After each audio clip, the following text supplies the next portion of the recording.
ஆமா. Okay, right. ஒரு சின்ன இன்டர்நெட் இஷ்யூ. ஸோ ஏதாவது டிஸ்டர்பன்ஸ் சொன்னா லெட் மீ நோ, மெசேஜ் பண்ணுங்க. Okay, let's start. So Krishnanthani, thank you. உங்களோட homework ரிசீவ் பண்ணினான். So that was clear and it was really clear. So thank you for that. Any doubts இருக்கா? So Mahindan, any questions? எனக்கு ரெண்டு பேர் இப்போ as of now கிருஷ்ணாந்தனியும் சிவமாயிந்தனும். Any doubts so far? Last classல இருந்து? இல்ல. Nothing much. Krishanthini?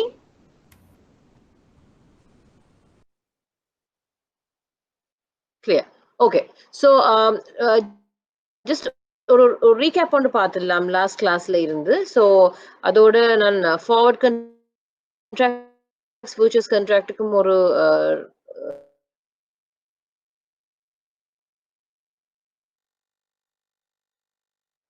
ஒரு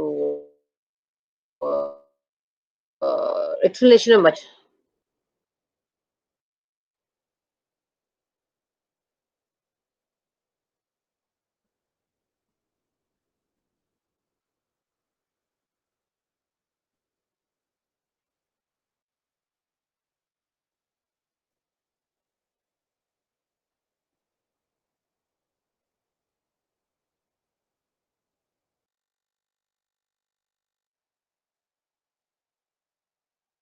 okay.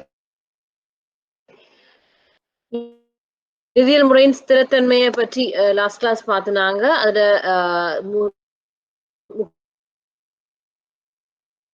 முக்கியத்துவம் பற்றி பார்த்துனாங்க, மானிட்டரி பாலிசி மேற்கொள்ள பற்றி பார்த்துனாங்க, என்னென்ன மாதிரியான கட்டமைப்பை பார்த்துனாங்க,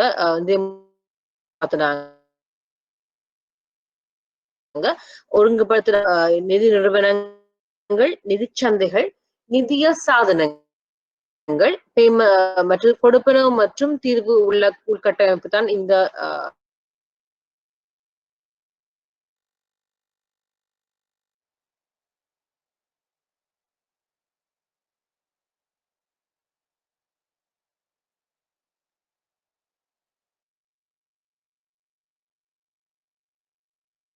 செக்ஷன்ல மேஜர் மெயினான பாயிண்ட்ஸ் பார்த்தாங்க. இதுல நீங்க பார்த்ததுல வந்து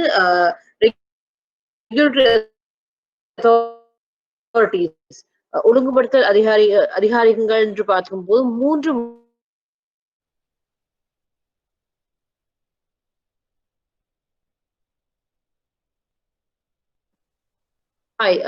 நான் சொல்றது கேக்குதா? ஐ திங்க் வெதர் இஸ் ஒரு இஷ்யூ கொடுக்குது நினைக்கிறேன். Okay, alright. So 1 minute. Let's present it.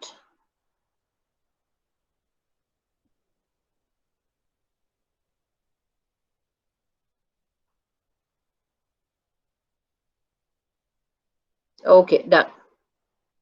We are back. Screen தெரியுது நினைக்கிறேன் இப்ப. ஸோ பணச்சந்தை மூலச்சந்தை பற்றி பார்த்தோம். பணச்சந்தை என்பது வந்து துறைசேரி உண்டியல்கள், வர்த்தக பத்திரங்கள், சர்டிபிகேட் ஆஃப் டிபாசிட், வைப்பு சான்றிதழ்கள் போன்ற ஒரு வருடத்துக்கும் குறைவான முதிர்வுகளை கொண்ட குறுகிய வட்டி தாங்கும் சொத்துக்கள் பணச்சந்தையில வருது. மூலச்சந்தை வந்து மோதான் வன்னியக்குரிய ஓய்வூதியம், மோதான் வன்னியக்குரிய முதிர்ச்சிகளை கொண்டது. திரைசேரி முறிகள், படுகடன் பிணையங்கள், ஷேர்ஸ், பாண்ட்ஸ், அதுல அந்த செக்மெண்ட் வருது. அதே பைனான்சியல் மார்க்கெட் இன்னொரு வகையா பிரிக்க பார்த்தா டெட் மார்க்கெட், ஈக்விட்டி மார்க்கெட் என்று பிரிக்கலாம். படுகடன் சந்தை, மூலதன படுகடன் சந்தை என்று வருது. ஒன்று அரசு பத்திரங்கள், கிட்டத்தட்ட அரசு சம்பந்தப்பட்ட படுகட பத்திரங்கள். அந்த செக்மெண்ட்ல பாத்தீங்கன்னா government securities, treasury bill, treasury bonds, repo, reverse repo, அதுகளை பற்றி பார்த்தோம். ஈக்விட்டி மார்க்கெட் மூலதன பங்கு சந்தையை பார்க்கும்போது ஸ்டாக்ஸ், யூனிட் ட்ரஸ்ட், அழகு கட்டளை, பங்குகள் அவையெல்லாம் ஈக்விட்டி மார்க்கெட்ல வருது. ஸோ இந்த நாளும் வந்து ஃபைனான்சியல் மார்க்கெட் வகைகள் தான். அதுக்கு அடுத்தது நாங்க பார்த்துனாங்க நிதியியல் சாதனங்கள் பார்த்துனாங்க, டிபாசிட்ஸ், லோன்ஸ் ஆல்ரெடி பார்த்தது, ட்ரெஷரி பில்ஸ், ட்ரெஷரி பாண்ட்ஸ் பார்த்துனாங்க. அதோட ரீப்போ, ரிவர்ஸ் ரீப்போ, அதை நான் ஹோம்ஒர்க்ஸும் கொடுத்திருந்தேன். கமர்ஷியல் பேப்பரை பத்தி பார்த்துனாங்க. கார்பரேட் பாண்ட்ஸ் அண்ட் டிபென்ச்சர்ஸ், தொகுதி கடன்கள் பற்றி பார்த்துனாங்க. அதோட சொத்து ஆதரவு பிணையங்கள், அசெட் பேக்ட் செக்யூரிட்டிஸ் பார்த்துனாங்க. ஃபைனான்சியல் லீசஸ் பற்றி பார்த்துனாங்க. அண்ட் ஃபைனான்சியல் டெரிவேட்டிவ்ஸ் பற்றியும் பார்த்துனாங்க. இதுல நான் லாஸ்ட் கிளாஸ் சொன்னா உங்களுக்கு ஒரு கொஞ்சம் தேவையான எக்ஸ்பிளனேஷன் கொண்டு வந்து தாரணும்னு சொல்லி in terms of I think Sivamenthan நீங்க அந்த ஃபியூச்சர்ஸ் கான்ட்ராக்ட்ஸ் ஃபார்வர்ட் கான்ட்ராக்ட்ஸை பற்றியும் ஸோ அதோட சேர்த்து பார்த்தா இன்றைக்கு வந்து பிரசாந்தினி வந்து சொல்லியிருக்கிற எக்ஸ்பிளனேஷன் நான் இப்போ அவங்களோட ஹோம்ஒர்க் நோட்ஸை ஓப்பன் பண்ணியிருக்கிறேன் உங்களுக்கு ஷேர் பண்ணுறது நினைக்கிறேன் அவங்க வடிவ அழகா கொடுத்துருக்குறாங்க எக்ஸ்பிளனேஷன்ஸ் ஆல்சோ ஸோ ரீப்போ வட்டி விகிதம் என்றால் என்ன ரிவர்ஸ் ரீப்போ வட்டி விகிதம் என்றால் என்ன அதை பற்றி அவங்க டீட்டெயிலா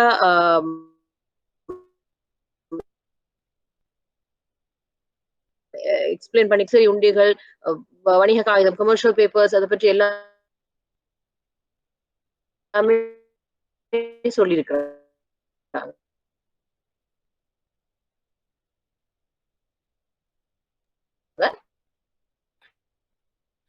ஸோ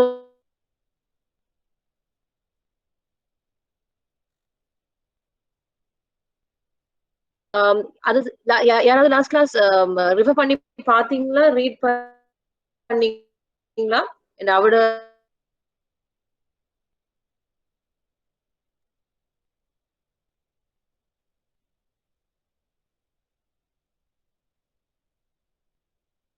அவங்கள மட்டும் தான் எனக்கு இமெயில்ஸ் வந்துச்சு குரல் விட்டு விட்டு ஸோ நான் இந்த ஒரு லிங்க் ஒன்று ஷேர் பண்றேன் உங்களுக்கு I think so Mahindan நினைக்கிறேன் last class கேட்டது about the futures forward contracts இதுல இருக்குது இந்த லிங்க் ஃபாலோ பண்ணுங்க இதுல வந்து டீடைல்ஸும் இருக்குது in terms of futures forward contracts மற்றது அதுக்குரிய for example நீங்க ரீட் பண்ணீங்களா ஏதாவது ஃபியூச்சர்ஸ் ஃபார்வர்ட் கான்ட்ராக்ட்ஸ் பத்தி last week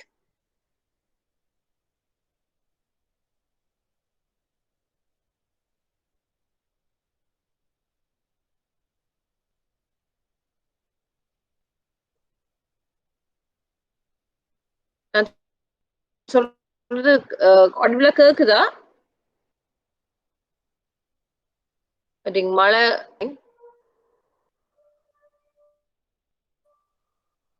okay so let's go to futures versus forward contracts இதுல ஈஸி டெஃபினிஷன்ஸ் ஈஸியா கொடுத்துருக்குறாங்க நீங்க வாசிச்சு பார்க்கலாம் இங்கிலீஷ்ல இருக்கு நான் சமரைஸ் பண்ணி சொல்றேன் ஓகே ஃபியூச்சர்ஸ் வந்து இது ரெண்டுமே ஃபியூச்சர்ஸ் அண்ட் ஃபார்வர்ட் கான்ட்ராக்ட்ஸ் ரெண்டுமே வந்து ரெண்டு பார்ட்டிஸ் வந்து ஒரு ஒரு குறிப்பிட்ட ஒரு அசெட் ஒரு ஒரு டிரான்சாக்ஷனை ஒரு குறிப்பிட்ட டேட்ல குறிப்பிட்ட பிரைஸ்ல வாங்குறத பற்றி தான் இந்த ஃபியூச்சர் கான்ட்ராக்ட் ஃபார்வர்ட் கான்ட்ராக்ட் வந்து அடங்கி இருக்குது ஒரு ஒரு அக்ரிமெண்ட்ல ஒரு எண்ட் ஆஃப் தி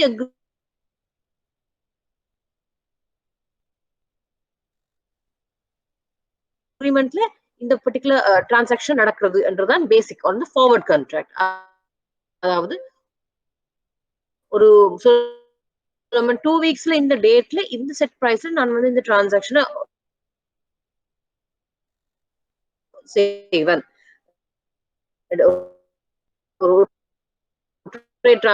இந்த ஃபாரெக்ஸ் ஃபார்வர்ட் டிரான்சாக்ஷன் செய்ய போறேன்றது ஒரு ஃபார்வர்ட் கான்ட்ராக்ட் ஃபியூச்சர்ஸ் கான்ட்ராக்ட்ன்றது ஸ்டாண்டர்டைஸ் டர்ம்ஸ் அண்ட் கண்டிஷன்ஸ் இருக்கும் இன்னும் பண்ண மாட்டாங்க மேபி ஒரு இண்டஸ்ட்ரிக்காக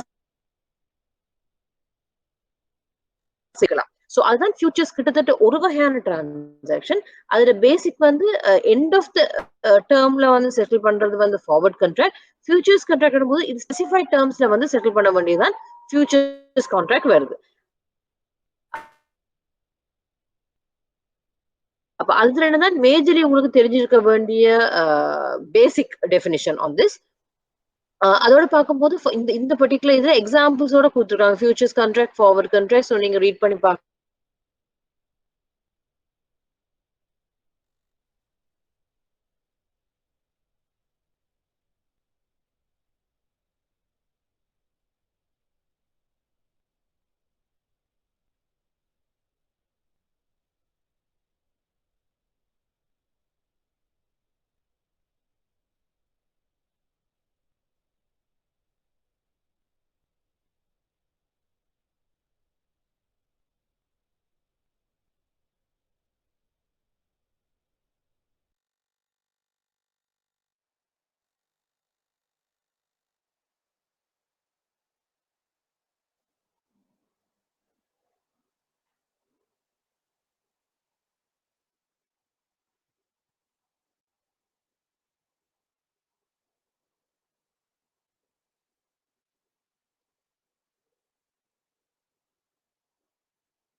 ஹலோ, இப்ப கேக்குதா?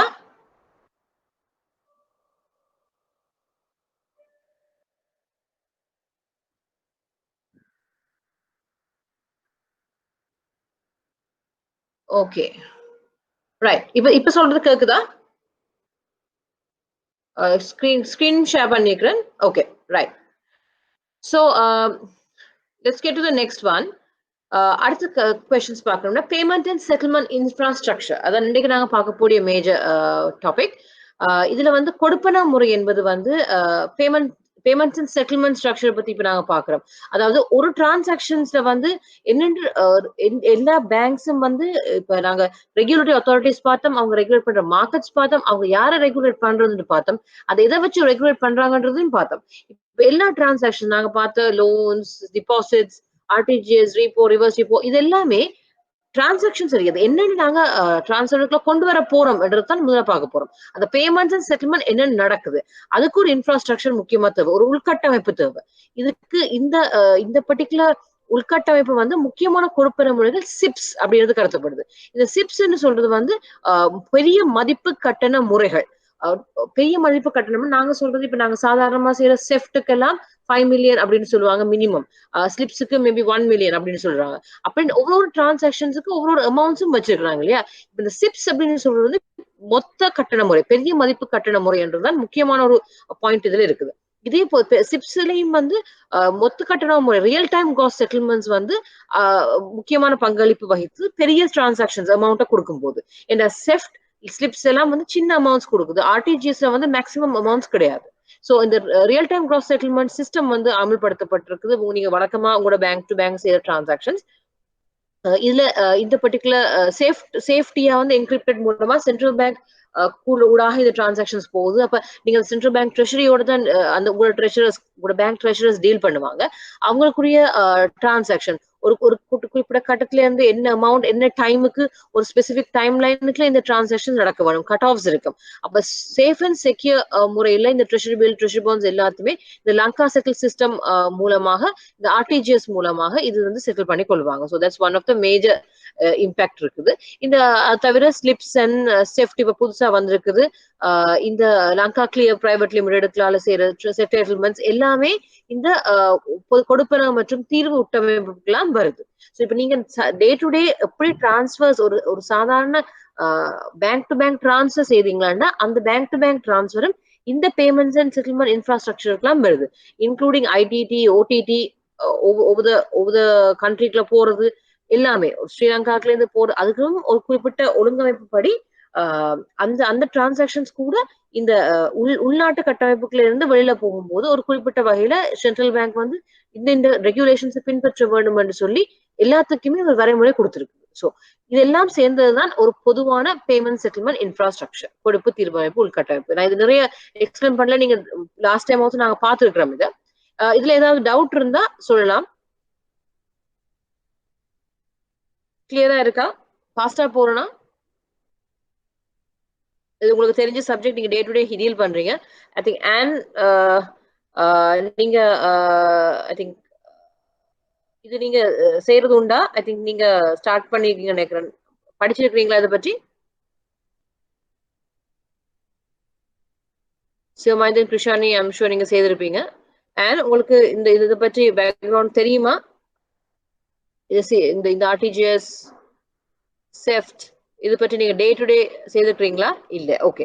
சோ நான் சஜஸ்ட் பண்றது வந்து நீங்க கொஞ்சம் ரீட் பண்ணுங்க. இன்னும் real time gross settlement, RTGS, theft இதெல்லாம் முதலும் நாங்க அதாவது என்ன வகையின்னு படிச்சிருக்கிறாங்க. இது இந்த மூன்று வந்து முக்கியமான points.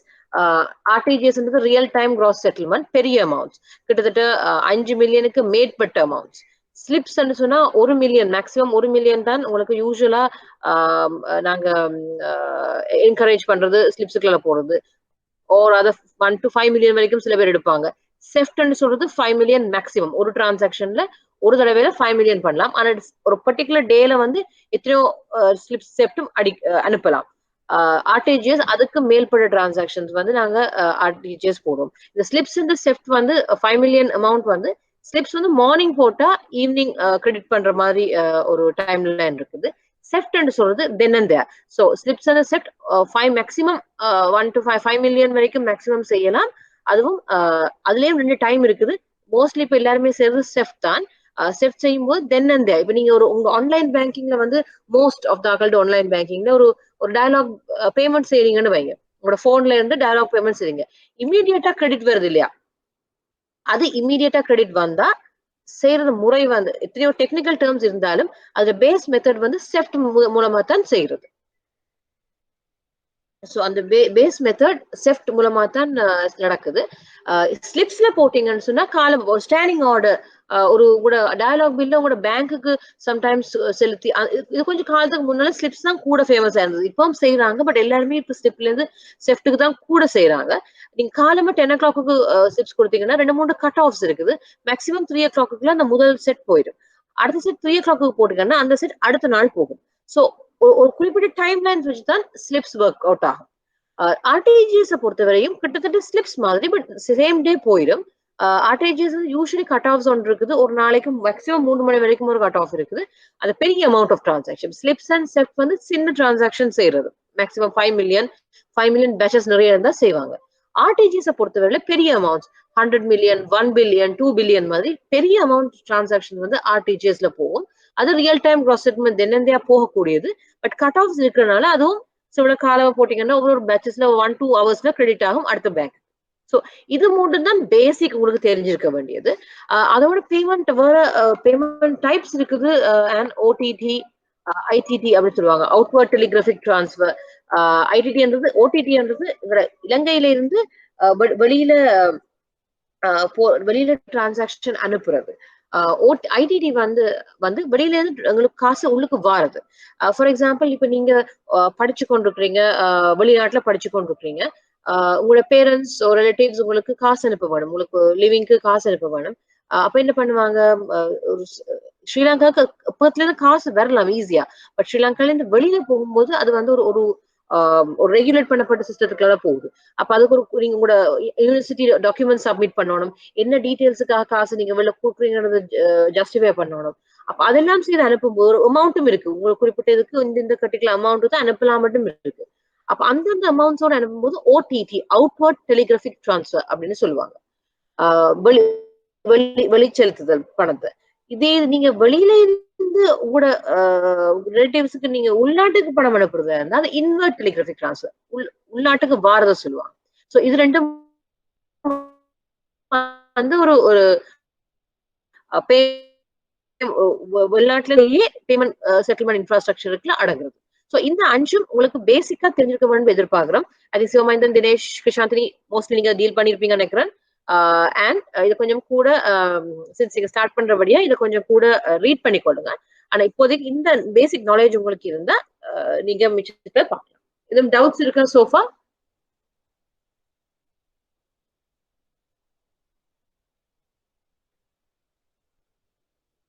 Any doubts? Okay. So கொஞ்சம் ரீட் பண்ணுங்க. அப்ப உங்களுக்கு இன்னும் நோட்ஸ்லயும் நான் கொடுத்துருக்கேன் டீட்டெயிலா. அதையும் எக்ஸ்டர்னலாயும் ரீட் பண்ணி கொள்ளுங்க. ஸோ அந்த செக்ஷன் அதுல எண்ட் ஆகுது. அதாவது பேசிக்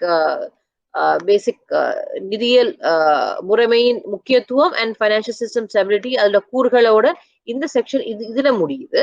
நாங்க அடுத்த முக்கியமான ஒரு பாயிண்ட் பார்க்க போனா ஒப்பந்தங்கள் மற்றும் ஆவணங்களில் கையொப்பமிடல். அந்த பாயிண்ட் இது நாங்க பார்க்க போறோம். ஓகே, இது ஸ்டார்ட் பண்றதுக்கு முன்னால எனக்கு சொல்லுங்க, உங்களுடைய பேங்க்ல ஃபைனான்ஸ் கம்பெனிஸ்ல அண்ட் கூட சொல்லலாம், என்ன ஒரு ஒரு டாக்குமெண்ட்டை சைன் பண்ணும்போது நீங்க என்னென்ன பாயிண்ட்ஸை நீங்க கவனமா யோசிப்பீங்க, என்னென்ன யோசிக்க வேண்டும்? ஒரு கஸ்டமர்கிட்ட இருந்து ஒரு டாக்குமெண்ட் ஒன்று சைன் வாங்குறோம். ஜெனரல் டேர்ம்ஸ் அண்ட் கண்டிஷனா இருக்கலாம், ஒரு அப்ளிகேஷன் ஃபார்மா இருக்கலாம், என்னது. அதன் பொழுது நீங்க யூஸ்வலி என்னத்தை வச்சு என்னென்ன பாயிண்டர்ஸ் வந்து கவனமா இருப்பீங்க? முதல்ல நாங்க அதை டிஸ்கஷன் பண்ணுவோம். அதுக்கப்புறம் இந்த டாபிக் போலாம். இது ரொம்ப முக்கியமான டாபிக் ஒன்று. சோ மியூட் ஆஃப் பண்ணிட்டு பேசலாம், இல்லாட்டி சாட்ல போடலாம். சொல்லுங்க.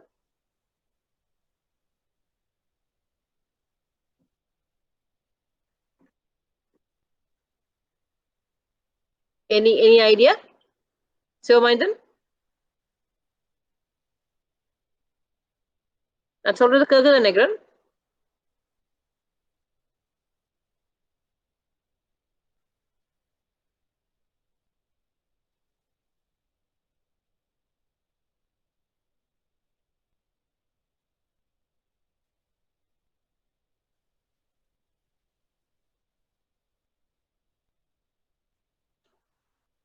Okay. Krishanthini, Dinesh, any idea? ஒரு டாக்குமெண்டோட சைன் பண்ணும்போது நீங்க யூஸ்வலா பிராக்டிக்கலா என்னென்ன பாயிண்டர்ஸ் பாப்பீங்க? சரியா புள்ளி தெரிஞ்சதை சொல்லுங்க. சாதாரண டாக்குமெண்டோட சைன் பண்ண போறீங்க, அந்த நேரத்துல என்ன முக்கியத்துவமா பாப்பீங்க ஒரு கஸ்டமர்ட்டு?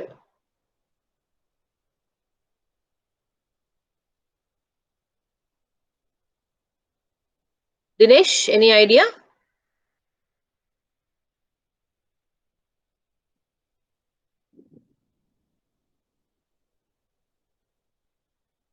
ஓகே, முக்கியமானது. எந்த ஒரு வங்கி பரிவர்த்தனை பற்றிய நிதி ஆவணங்களும் சரியாக செயல்படுத்துவது ரொம்ப ரொம்ப முக்கியத்துவமான பாயிண்ட் ஒன்று.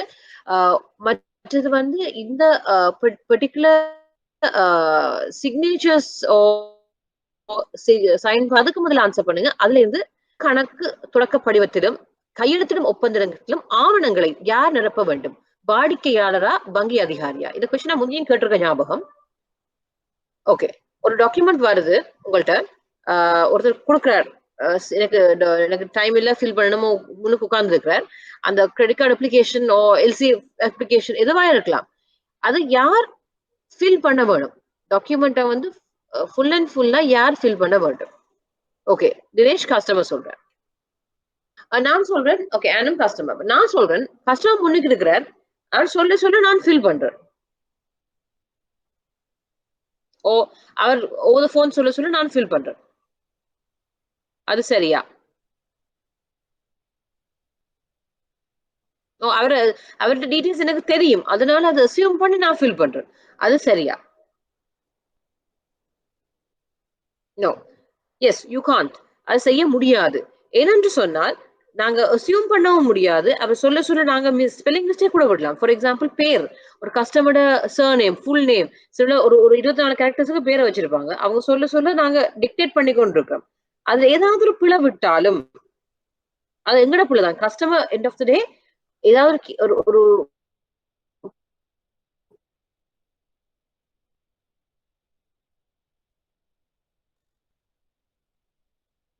கேஸோ கோர்ட் கேஸ் வரும்போது அது உங்களோட கையெழுத்தும் இல்லை. ஒரு ஒரு பர்சனலா இருக்கலாம், எனிவனாயும் இருக்கலாம். அது சைன் எழுதும் போது அந்த கஸ்டமர் அந்த கம்பெனி ஸ்டாஃப் ஃபில் பண்ண வேணும். அந்த பொசிஷனோ பேங்க் கேரண்டி அப்ளிகேஷன், இதோட கிரெடிட் கார்டு அப்ளிகேஷன் அவசரத்துல கஸ்டமர் சைன் பண்ணி போயிட்டு சொல்றேன், இதை நீங்களே ஃபில் பண்ணி அனுப்புங்க, டீடைல்ஸ் எல்லாம் தந்திருக்கிறேன், அதை பார்த்து ஃபில் பண்ணுங்கன்ற. நீங்க ஃபில் பண்றீங்க. அடுத்த முறை ஒரு அட்ரஸுக்கு கொலம்போ 5 அட்ரஸுக்கு நீங்க கொலம்போ 6 போட்டிருக்கீங்க. ஸ்டேட்மெண்ட்ஸ் போகுது இல்ல. அப்ப இது யாரோட பிள்ளை? கஸ்டமர் ஓவர் த போன் சில வேலை பிள்ளையா சொல்லிருக்கலாம். மேபி அதுவும் நடந்திருக்கலாம். கஸ்டமரே கொலம்போ 6க்கு கொலம்போ 5ன்னு சொல்லிருக்கலாம். நாங்க அதை கேட்டு சரியா கூட எழுதிருக்கலாம். ஆனா கஸ்டமர் எழுத இல்லை. அவர் ஓவர் போன் அவருக்கு ஞாபகம் இல்லை. அவர் சொல்லுவார், நான் சொல்லிட்டேன், நான் எக்ஸாக்டா கொலம்போ 6 சொன்னா இவங்கதான் பிள்ளையா எழுதிட்டாங்க.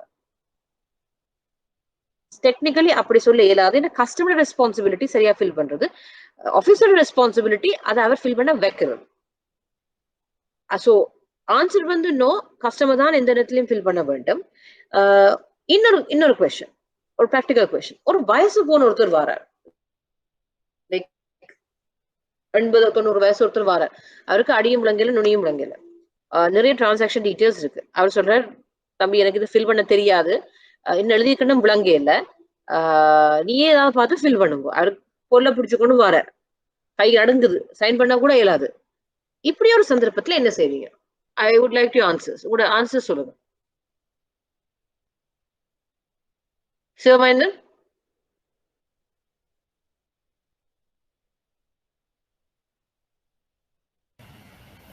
நாங்கள் நிரப்பலாம். ஆனால் கஸ்டமர் இன்ஸ்ட்ரக்ட் பண்ணிட்டு தான் நாங்கள் நிரப்பினாங்கன்ற ஒரு விஷயத்த கஸ்டமர்கிட்ட சொல்லி அல்லது எழுத்துல எழுதி திருப்பி ஒரு சைன் ஒன்று எடுத்து கொள்றது நல்லது. Okay, right. Any other answers? And என்ன நினைக்கிறீங்க? நீங்க ஒரு பேங்க் ஸ்டாஃபா இருந்து உங்கள்ட்ட ஒரு கஸ்டமர் வந்தா, ஒரு தாத்தா வந்தா, நீங்க என்ன செய்வீங்க? சிவமாதிரி ஒரு ஆன்சர் சொன்னார். இருக்கட்டும். உங்களோட ஆன்சர் சொல்லுங்க. Prashanthini, Dinesh.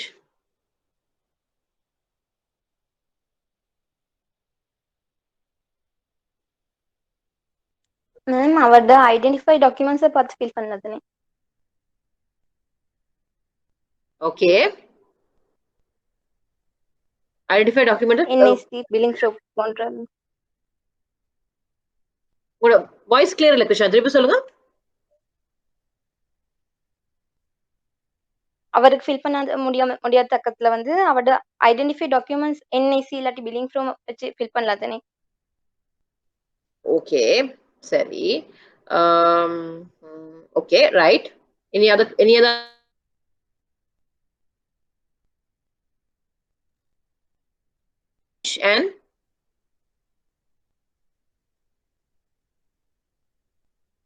and any other answer?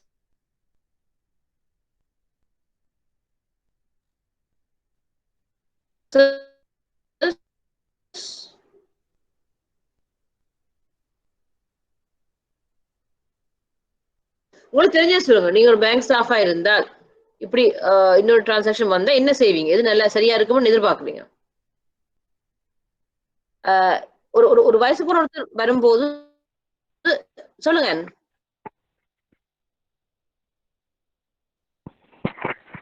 Branch manager இல்லாட்டி எனக்கு சுப்பீரியர் வச்சுக்கொண்டு ஃபில் பண்ணலாம் ஒரு ப்ரூஃபுக்காக. ஓகே, ஏன் அப்படி சொல்றீங்க? ப்ரூஃபுக்காக. Okay, right. Okay, yes, correct. Even சிவமேதன போட்டிருக்க தேர்ட் பர்சன் எவிடன்ஸ் அப்படின்ட்டு. சரி, நீங்க கஸ்டமர் சர்வீஸ் செய்யவும் வேணும். நாங்க ப்ரோசஸ் அண்ட் பாலிசிஸோட அவர் ஒரு முடியாத கட்டவருக்கு அவருக்கு ஹெல்ப் பண்ண முடியாதுன்னு சொல்லவும் மேலாது. இந்த கட்டத்துல சரி நீங்க ஃபில் பண்ணுங்க. கிருஷாந்தினி சொன்ன மாதிரி பில்லிங் ப்ரூஃப் இருக்கு உங்களுக்கு. இது ப்ரூஃப் இருக்கிற சாமான்கள் பிரச்சனை இல்லை. நீங்க அட்ரஸ் வெரிஃபை பண்ணி அதை அப்படியே காப்பி அடிச்சு எழுதலாம். இன்கம் டீடைல்ஸ் அந்த மாதிரி டீடைல்ஸ் ப்ரூஃப் இல்லாத டிரான்சாக்ஷன்ஸை பார்த்தீங்கன்னு சொன்னா சரி, ஒப்வியஸ்லி அவரால் ஃபில் பண்ண முடியாத பட்சத்தில் நீங்க அவர்கிட்ட கேட்டு ஃபில் பண்ணி இன்னொரு தேர்ட் பர்சன்ஸ் எவிடன்ஸ் ஓட better bank manager better and அவர் ஹையர் அத்தாரிட்டி அதையும் போட்டு சிவமஞ்சன் சொன்ன மாதிரி ஒரு நோட் போட்டீங்க. முடியாது, பட் நாங்க செய்தாங்க. however டீடைல்ஸ் அவர் உறுதிப்படுத்துறாரு போடுறோம். சரி, அந்த தாத்தாக்கு வந்து இப்ப சைன் வைக்க முடியல.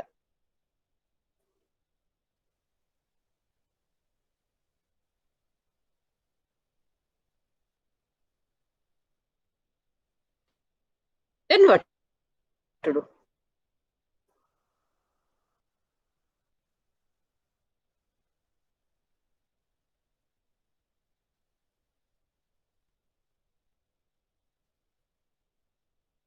அவருக்கு சிக்னேச்சர் பண்ண முடியல, எழுத படிக்க தெரியாது, கை நடுங்குது.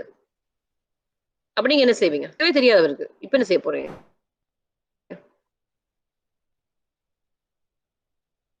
And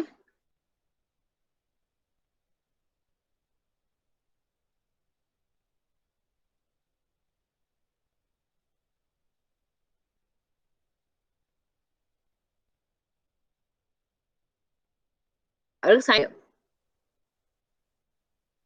இப்ப கிளியரா? சொல்றது கேக்குதா இப்ப?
Hi, sorry about it.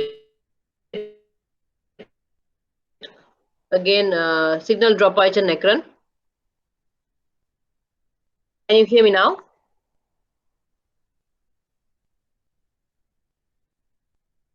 கேக்குதா?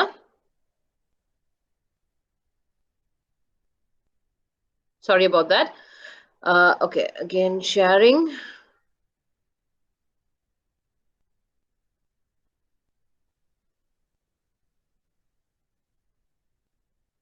So ஒரு ஒரு வனைக்கு தெரியாத பட்சத்துல நீங்க என்ன செய்வீங்க?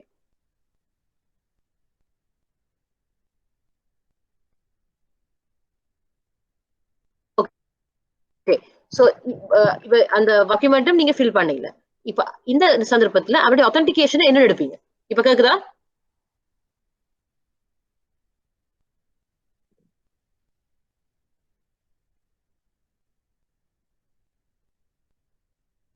நான் சொல்றது கேட்டா ஒருக்கா மெசேஜ் பண்றீங்களா please?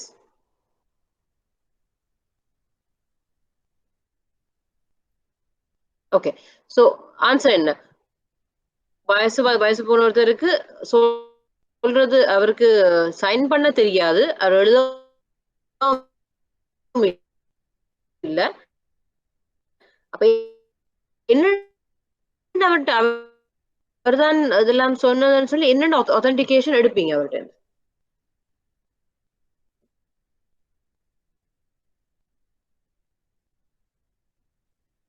And yes, very good. Fingerprint can be used as a signature.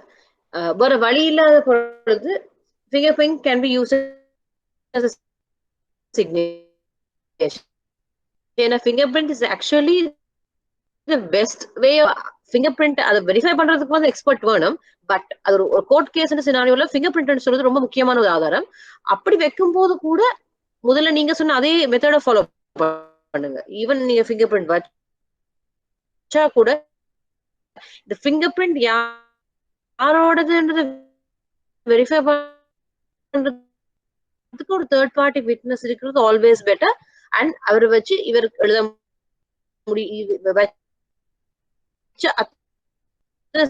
ஸ்டேட்மெண்ட்டையும் ஒரு சின்ன சிக்னேச்சரும் எடுக்கிறது பெட்டர். விட்னஸ் மட்டுமில்ல, ஒரு விட்னஸ் இருந்து வேலை அதை ஞாபகத்துல வச்சுக்கொண்டு ஹேண்டில் பண்ணுங்க. அடுத்தது ரெண்டாவது கொஸ்டின், ஒரு நகல் ஆவணங்களை அசல் பார்த்தது ஒரிஜினல் சீன் என்று கையொப்பமிடுவதன் முக்கியத்துவம் என்ன? நகல் ஆவணங்களை ஒரிஜினல் சீன் என்று கையொப்பமிடுவதன் முக்கியத்துவம் என்ன? Answer please. கொஸ்டின் இது, இதுக்கு ஆன்சர் சொல்லுங்க.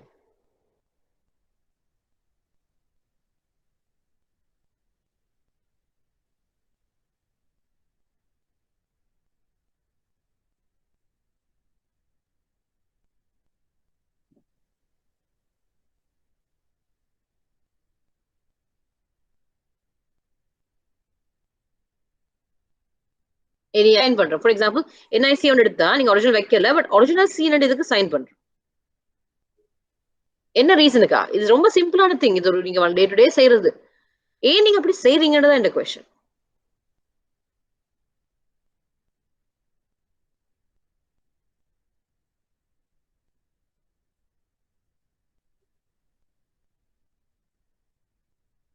சொல்லுங்க, எந்த ரீசனுக்கா?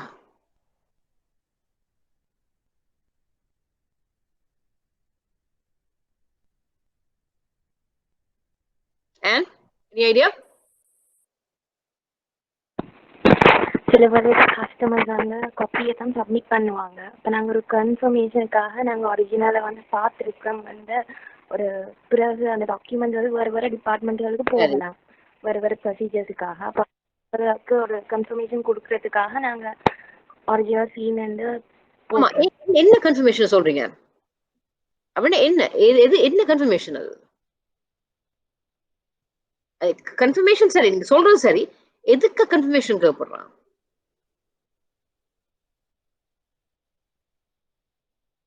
யார கன்ஃபார்ம் பண்றீங்க? எதுக்கு கன்ஃபார்ம் பண்றீங்க? அதான் கொஸ்டின். சிவமணியம் போட்டிருக்க copy document shall be forged. Right? Any other questions? Any other answers? Sorry.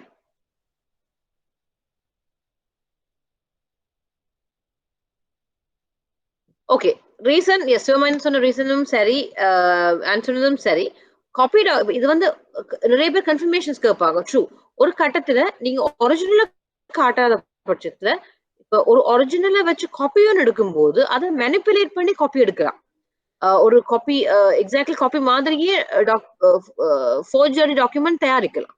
அப்ப அதை தயாரிச்சு போட்டு சொல்லலாம், இப்பதான் காப்பி எடுத்துனா எனக்கு ஒரிஜினல் கொண்டு வர நேரம் இல்லை, இதுக்கு பார்த்து சென்ட் பண்ணுங்க அப்படின்னு. அப்படி நாங்களும் அவசரத்துல இருக்கும்போது இது அவர் தான் எடுத்திருப்பார், ஆனா அப்படி சொல்ல முடியாது. விதத்துல அவர் நடந்திருக்கலாம். அதனாலதான் அந்த ஒரிஜினல் அந்த பேங்க் ஆபீஸ் யார் ஓபன் பண்றாரோ அந்த ரெஸ்பான்சிபிலிட்டி எடுத்து போனாஃபிடேன்றது at the அப்படின்னு சொல்லுவாங்க, at the face of it அப்படின்னு சொல்லும்போது by the look of it ஒரு ஜெனரலா ஒரு ரீசனபிள் டவுட் இல்லாம நீங்க ஒரு எட்டா இருந்தாலும் முகம் தெரியாம இருக்கும் அப்படின்னு நீங்க அக்செப்ட் பண்ண இயலாது. அக்செப்ட் பண்ணீங்கன்னு சொன்னா அவங்க கவர்மெண்ட் இன்டென்ஷனலா டேமேஜ் பண்ணாங்களான்னு கூட உங்களுக்கு தெரியாது.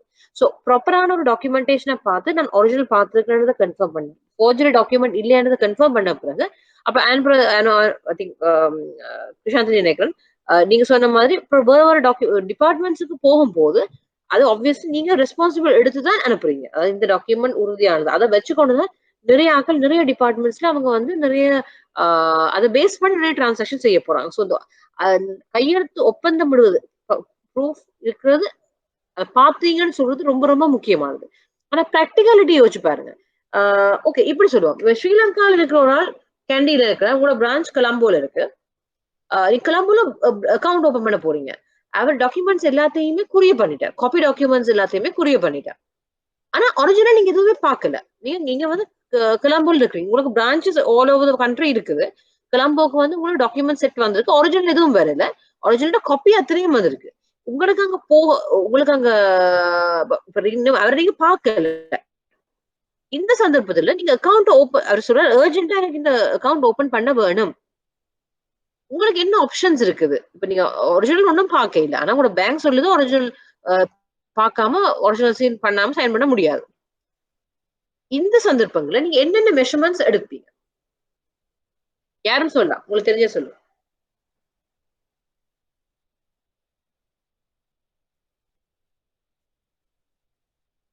சுஷாந்தினி, தினேஷ் சைலண்டா இருக்கிறீங்க, பேசலாம் மியூட் ஆஃப் பண்ணிட்டு.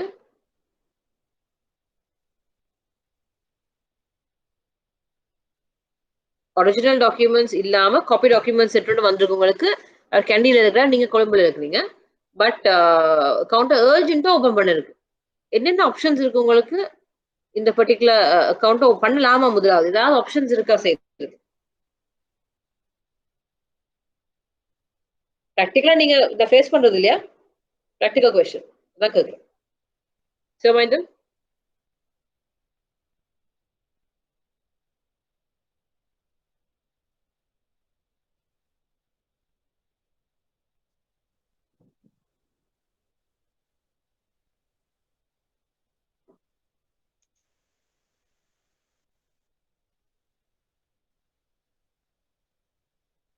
நான் சொல்ல பரவாயில்ல. என்ன ஐடியா இருக்கும்? சுஷாந்தினி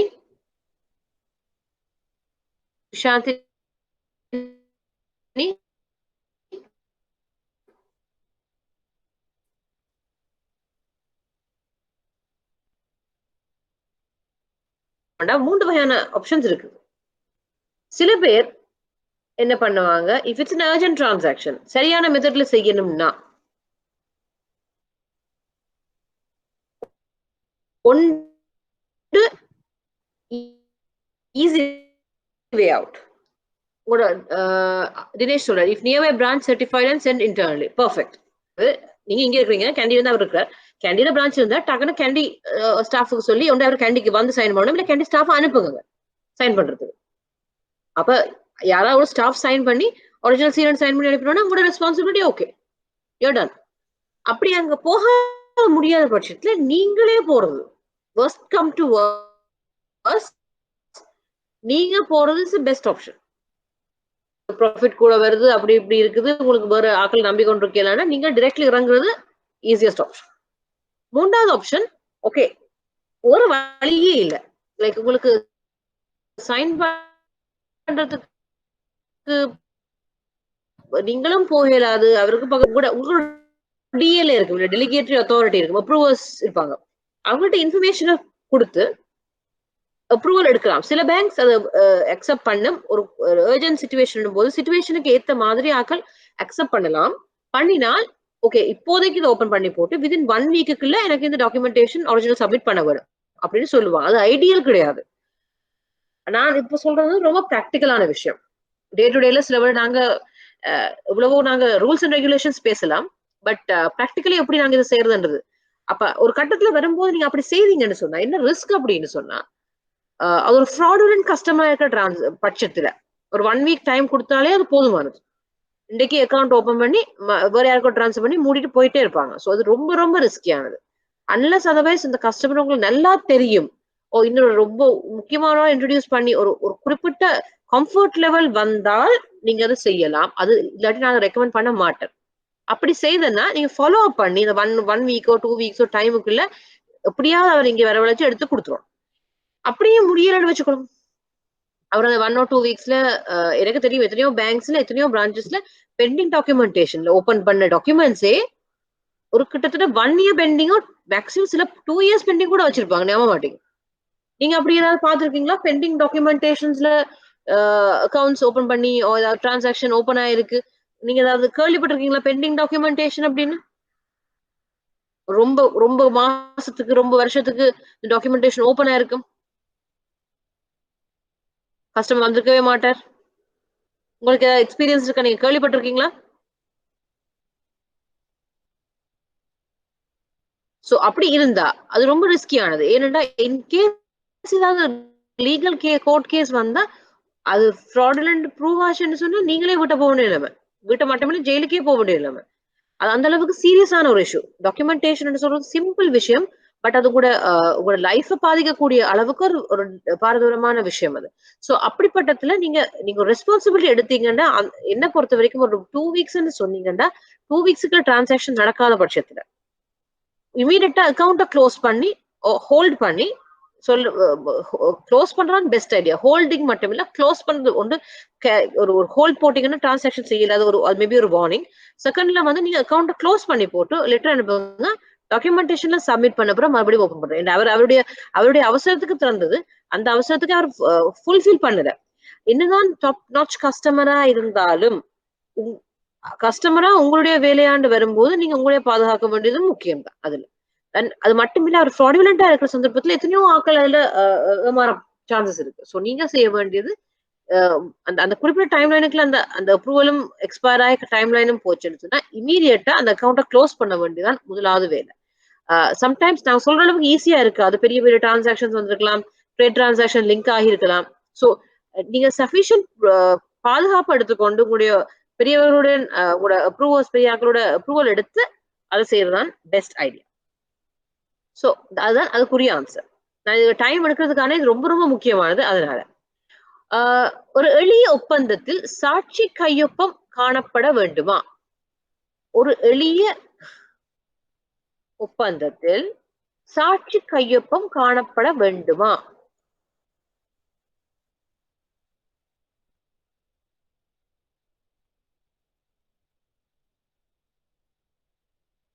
ஆன்சர் என்னது? ஒரு எளிய ஒப்பந்தம், ஒரு சிம்பிள் அக்ரிமெண்ட்ல சாட்சி கையொப்பம் காணப்பட வேண்டுமா? அக்ரிமெண்ட் சொல்றது மேபி ஓடி ஃபார்மா இருக்கலாம், இல்லாட்டி ஒரு மார்ட்கேஜ் பாண்ட் எக்ஸிகியூஷனா இருக்கலாம், ஒரு ஓடி அப்ரூவல் ஆஃபர் லெட்டரா இருக்கலாம். அப்படி ஒரு சிம்பிளானது இல்லை, பெரிய காம்ப்ளிகேட்டடா ஆப்வியஸ்லி நாங்க சாட்சி எல்லாம் வச்சிருப்போம். எளிய ஒப்பந்தத்துக்கு சாட்சி வேண்டுமா?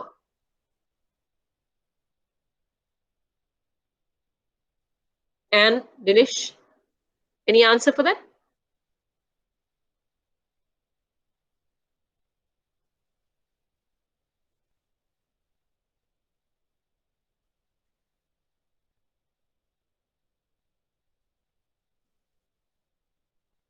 சரியா பிள்ளை சொல்லுங்க. நீங்க நிக்கிறத சொல்லுங்க. அது நான் கதைக்கிறது கேட்கறத நினைக்கிறேன். நீங்க கதைக்காம இருக்கீங்கன்னா நான் கதைக்கிறது கேட்கறதா இல்லைன்னு கூட எனக்கு தெரியாது. So please let's talk. சொல்லுங்க. எளியோர் ஒப்பந்தத்துல சாட்சி கையெழுத்து காணப்பட வேண்டுமா தேவை இல்லையா? சிவமைந்தன் சொல்றேன் not mandatory. Okay, anyone else? Yes, not mandatory but always good, but always better. அதான் நான் சொல்றது. என்னன்னு சொன்னா ஈவன் ஒரு சிறிய ஒரு கையொப்பமா இருந்தா கூட 2 பார்ட்டில ஒரு ஆள் அதை டிஸ்பியூட் பண்ற சான்சஸ் அதிகமா இருக்குது. அப்ப ஏதாவது உங்களுக்காண்டு ஒரு நீங்க ஒரு அப்ரூவிங் அத்தாரிட்டியா இருக்கும் போதும் இன்னொரு டிரான்சாக்ஷன் எக்ஸிக்யூட் பண்ணும் போதும் உங்களுக்கு அந்த நிலைமையில ஒரு சான்ஸ் கிடைச்சா ஒரு அக்ரிமெண்ட்ல ஆல்வேஸ் விட்னஸ் வச்சுக்கிறது பெட்டர். அதுதான் இதுக்குரிய answer. Not mandatory but always better. Right. ஏதேனும் ஆவணங்கள் ஒப்பந்தங்களின் பொதுவான விதிமுறைகளும் நிபந்தனைகளையும் புரிந்து கொள்வது யாருடைய பொறுப்பு? 4வது கொஸ்டின். கிளியரா நினைக்கிறேன். ஏதேனும் ஆவணங்கள் ஒப்பந்தங்களின் பொதுவான விதிமுறைகளையும் நிபந்தனைகளையும் புரிந்து கொள்வது யாருடைய பொறுப்பு? Understanding the general terms and conditions. Whose responsibility of that?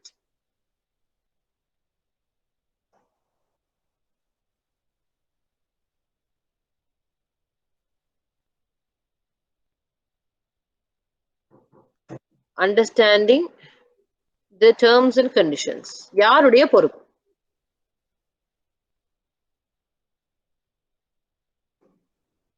என்ன ஆன்சர்?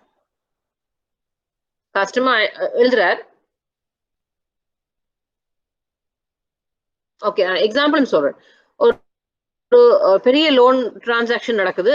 ஒரு 100 பேஜுக்கு அக்ரிமெண்ட் இருக்குது. அவர் நீங்க செய்யும் போது டக்குன்னு எடுக்கிறார், சைன் பண்ணி நீங்க போறீங்க. அவசரத்துல 2 டிரான்சாக்ஷன்ஸ் அவசரத்துல நடக்குது, சைன் பண்ணிடுறார். அடுத்த மாசம் சொல்றேன் எனக்கு இந்த இன்ட்ரெஸ்ட் ரேட் எனக்கு அக்ரியபிள் இல்லை அப்படின்ற, எனக்கு இந்த இன்ட்ரெஸ்ட் ரேட் தேவையில்லை வேண்டாம்ன்ற.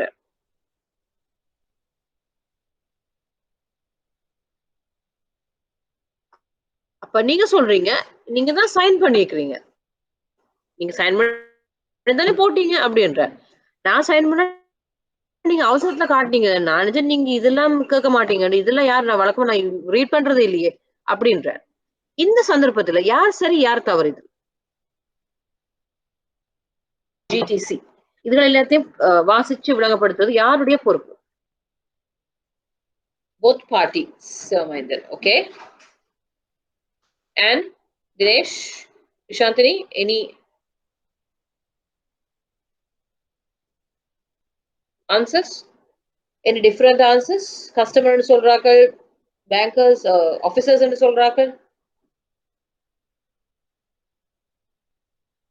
Shantini, bank officer. Okay, interesting.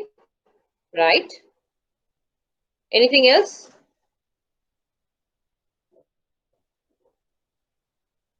Dinesh, customer. Okay. Okay, interesting.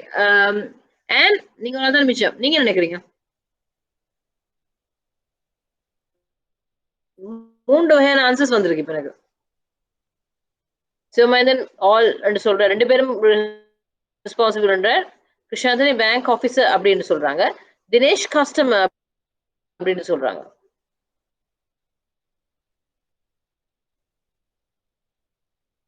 என்ன நினைக்கிறீங்க? சொல்லுங்க, பேங்க் ஆபீசர் சொன்னது காரணம் என்ன? நீங்க பேங்க் ஆபீசர் அப்படின்னு சொன்னதுக்கு காரணம் என்ன? மேம் அது வந்து கஸ்டமர் பார்க்கலாட்டியும் பேங்க் ஆபீசர் பார்க்க வேண்டியது அவரோட கடமை. கஸ்டமரை விட பேங்க் ரெஸ்பான்சிபிலிட்டி கூட என்று நினைக்கிறேன்.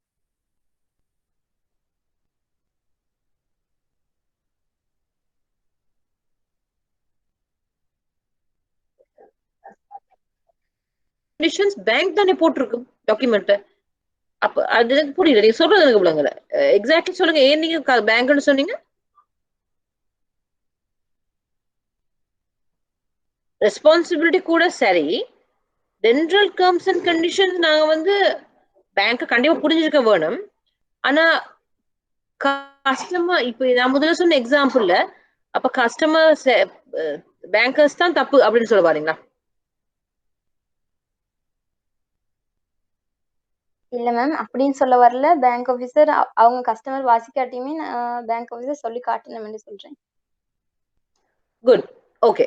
ஸோ ஆன்சர் வந்து ஆக்சுவல் ஆன்சர் வந்து இதுக்குரிய ஆன்சர் வந்து கஸ்டமர் தான். ஆக்சுவலி நிபந்தனைகளை புரிந்து கொள்வது வந்து ஏன்னா நாங்க தானே பேங்க் ஆஃபீஸர், நான் தான். நான் அந்த டாக்குமெண்ட் நான் சைன் பண்ணி முதல்ல கொடுக்குறேன். அப்ப நான் தான் நிபந்தனையா வைக்கிறது. ஸோ கரெக்ட், நீங்க சொன்ன பாயிண்ட் எனக்கு விளங்குது. பட் அதை புரிந்து கொள்றது முதல் ஆப்ஷன் வந்து கஸ்டமருடைய தான் முதலாவது இருக்குது. ரெண்டாவது bank officer for example customer அவசரம் சைன் பண்ணா கூட பேங்க் ஆஃபீஸர் வந்து கேட்க வேணும், நீங்க ஜெனரல் டேர்ம்ஸ் அண்ட் கண்டிஷனை வாசிச்சு பாத்தீங்களா, நீங்க சொன்ன பாயிண்ட் சரி, உங்களுக்கு ஏதாவது விளங்காம இருக்குதா அப்படின்ற வார்த்தை கேட்கறதுல கண்டிப்பா தவறு இல்லை. ஏன்னா ஆப்வியஸ்லி எங்களுக்கு அந்த டிரான்சாக்ஷன் பத்தி கூட தெரியும். அப்ப அதை அவருக்கு விளங்காத அவர் அவசரத்துல போனா கூட அந்த கேள்வி கேட்டா இல்ல எனக்கு எல்லாம் ஓகேன்னு சொன்னா இட்ஸ் டிஃபரெண்ட் ஸ்டோரி. ஆனால் பேங்க் ஆஃபீஸர் கேட்டோ கேட்காமலோ அவர் வாய மூடிக்கொண்டு சைன் பண்ணிட்டு போனாருண்டா responsibility lies with the customer. Responsibility வந்து கஸ்டமர் தான் ரெஸ்பான்சிபிலிட்டி எடுக்க வேண்டும். ஏன்னு சொன்னா ஒரு நாள் சிக்னேச்சர் வைக்கும் போது ஈவன் ஒரு டாக்குமெண்ட் ஒரு பேங்க்ல நீங்க ஒரு லெட்டர் ஒன்று இஷ்யூ பண்றீங்க, ஒரு கிரெடிட் கன்ஃபர்மேஷன் இஷ்யூ பண்றீங்க, இவருக்கு இவ்வளவு லிமிட் 500 மில்லியன் லிமிட் இஷ்யூ பண்றீங்க. அப்ப யார் அந்த டாக்குமெண்ட் அதுல ரெஸ்பான்சிபிலிட்டி எடுக்கிறது? சைன் வச்சவர், இந்த பேங்க் ஆஃபீஸர் தான் ரெஸ்பான்சிபிலிட்டி எடுப்பார். அப்ப அதே மாதிரி கஸ்டமர் சைன் பண்ணும்போது அந்த கஸ்டமர்கிட்ட தான் ரெஸ்பான்சிபிலிட்டி ஃபர்ஸ்டா போகுது. ஸோ வந்து கஸ்டமர், ஆனா டெக்னிக்கலா அந்த பேங்க் ஆஃபீஸரும் அவர் நீங்க பாத்துருந்தீங்கன்னு சொன்னா ஒரு கேள்வி கேட்கறது தப்பு இல்லை. நீங்க ஜெனரல் கண்டிஷன்ஸ் வாசிச்சீங்களா எல்லாம் ஓகே தானே, தினேஷ் சொன்னது சரி. பட் போத்னு சொல்றது வந்து பேங்க் ஆஃபீஸர் அதை ஐடென்டிஃபை பண்ணி சொல்லும் போது ஒரு ஒரு ஒரு என்ன சொல்றது பொறுப்பு கடமை ஒரு எக்ஸ்ட்ரா சர்வீஸ் அப்படின்னு கூட வச்சுக்கலாம். கிளியரா? எதுவும் டவுட் இருக்கா? வித்தியாசமான கருத்துக்கள் இருக்கா? இதுல 4 பேர் 3 வித்தியாசமான கருத்துக்கள் சொன்னீங்க, அதனால இதை சொல்றேன். சரி இப்படின்றதை விட அந்த basic responsibility lies with customer.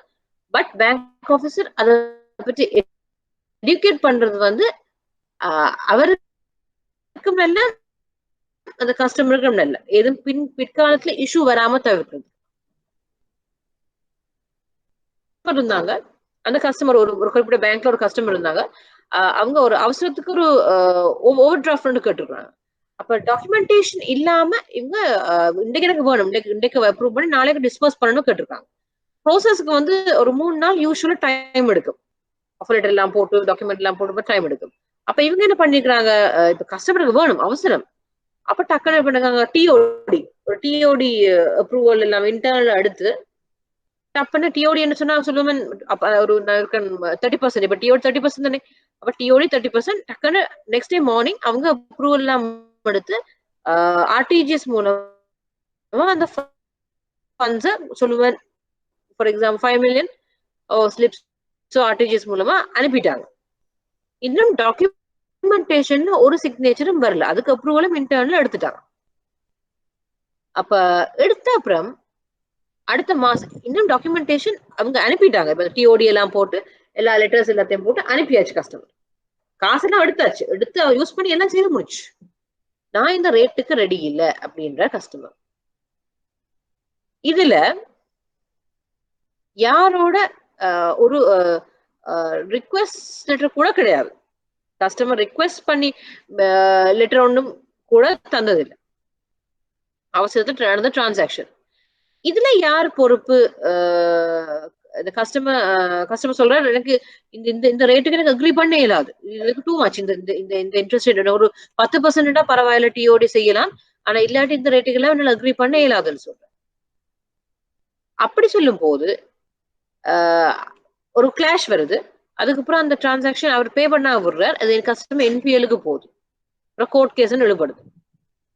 இப்ப இந்த சந்தர்ப்பத்துல யார் சரி யார் தவறு? உங்களோட ஒப்பீனியன் என்ன?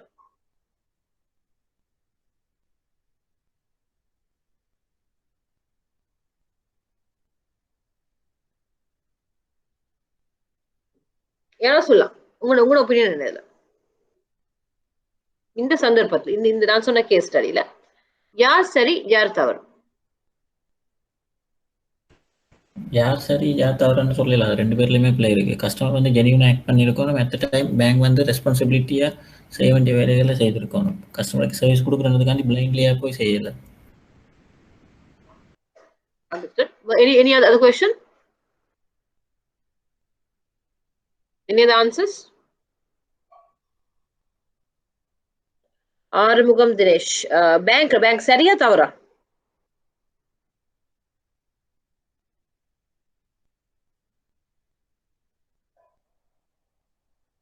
Bank is wrong. Okay. Right. Anyone else?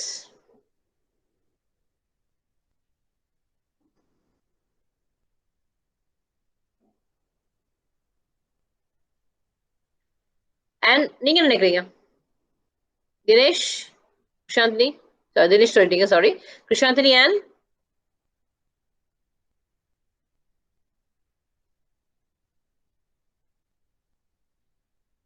Okay. Actually main தவறு வந்து பேங்க்ல தான் இருக்குது. முதலாவது தவறு பேங்க்ல இருக்கு. என்னதான் அவசரமா இருந்தா கூட ஏதாவது ஒரு குறிப்பிட்ட ஒரு பாயிண்ட்ல நாங்க ஒரு ஆஃபர் லெட்டர் இல்லாம கொடுத்தது வந்து முதலாவது பேங்க்ல தவறு. ரெண்டாவது தவறு கஸ்டமர் அதை கதைக்காம என்னென்ன அமௌண்ட் இல்லாம என்னண்டாலும் ஓகே இப்ப எனக்கு காசுத்தான்னு சொல்லி போட்டு அந்த நேரத்துல பார்த்துட்டு இதுல சரி வராதுன்னு சொல்லும் போது அதை அதை செட்டில் பண்ண விட்டது பேங்கோட தவறு, கஸ்டமரோட தவறு. ஸோ 2 பக்கத்துலயுமே தவறு இருக்குது. ஆனா நாங்க பேங்க் ஆபீசர்ஸ் கவனமா இருந்திருந்தால், அவசரப்படாம இருந்திருந்தால், என்னதான் அவசரம் சொன்னா கூட கஸ்டமர் சர்வீஸ் முக்கியம்தான். பட் அதே நேரத்துல நாங்க எங்களை பாதுகாக்கிறது ரொம்ப ரொம்ப முக்கியம். எங்களை மட்டும் இல்லை, இது எங்கள் மட்டும் இல்லை, இந்த காசு வந்து எங்களுடையது கிடையாது. விஷயம் நானே இது என்னுடைய காசு கிடையாது. யாரோ ஒரு நாள் டிபாசிட் பண்ண காசை தான் நான் எடுத்து கொடுத்துருக்கேன். அந்த 5 மில்லியன் யாரையோ டிபாசிட் பண்ண அதை கொடுத்துருக்கேன். அது அவருடைய பணம். அப்ப அவருக்கு நான் தீங்கிழைக்கிறேன், என்னுடைய சரியான மெத்தட்ல நான் அதை கவனிக்க இல்லை. சோ என்னதான் அப்ரூவல் இருந்தாலும் சரியா பார்த்திருக்க வேண்டும் அந்த பர்டிகுலர் பேங்க்ல. சோ அதுதான் இதுக்குரிய ஆன்சர். ஸோ ரொம்ப ரொம்ப கவனமா இருக்கணும். இந்த டிரான்சாக்ஷன் எக்ஸிக்யூட் பண்ணும்போது, சைன் பண்ணும்போது, பெண்டிங் டாக்குமெண்டேஷன் இல்லாம செய்யறது. என்ன உங்களுக்கு சில பேர் கஸ்டமர் சர்வீஸ் செய்யணும்னு ஆசையா இருக்கு. பிகாஸ் ஆப்வியஸ்லி டிரான்சாக்ஷனை சீல் பண்ணது ரொம்ப கஷ்டம். ஆனா ஒரு கணம் நினைச்சு பாருங்க, இன் கேஸ் அந்த டிரான்சாக்ஷன் பேக்ஃபயர் ஆகும் போது நீங்க பர்சனலி லயபிளா வருவீங்க இந்த transaction. So have to be very very careful இந்த மாதிரி ஒரு டிரான்சாக்ஷன் வரும்போது. ஓகே. திருத்தங்கள், மாற்றங்கள், ஆல்டரேஷன்ஸ் எவ்வாறு கையாளப்படுகின்றன? திருத்தங்கள், மாற்றங்கள், ஆல்டரேஷன்ஸ் எவ்வாறு கையாளப்படுகின்றன?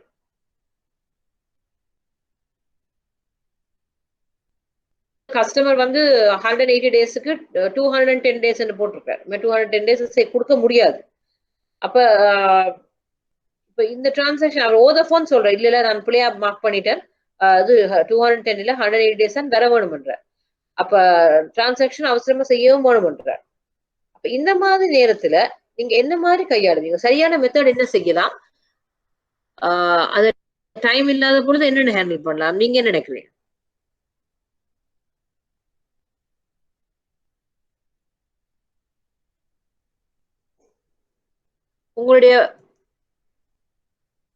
உங்களுடைய ஆன்சர் என்ன?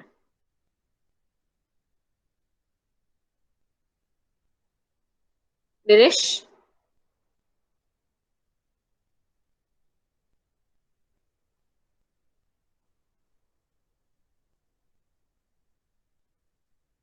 சிவமைந்தன், ஆல்டரேஷன் என்னென்ன ஹேண்டில் பண்ணுவீங்க?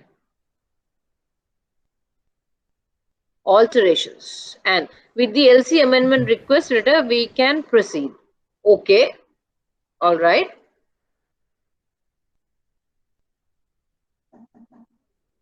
யாரோட கதைக்கு ட்ரை பண்ணீங்க? ரெண்டு பேருமே அக்ரி பண்ண வேணும். ஒரு அக்ரிமெண்ட்ல இருந்து சின்ன அமெண்ட்மெண்ட் வரணும், 2 பேருமே அக்ரி பண்ண வேணும். Both party has to agree. அதுல வந்து 2 பேரும் அக்ரி பண்ண வேணும். போத் பார்ட்டி அக்ரிமெண்ட் தேவை. ஓகே ஓகே சரி. டாக்குமெண்டேஷன்ல சிக்னேச்சர் எடுக்க வேண்டியது கட்டாயம்.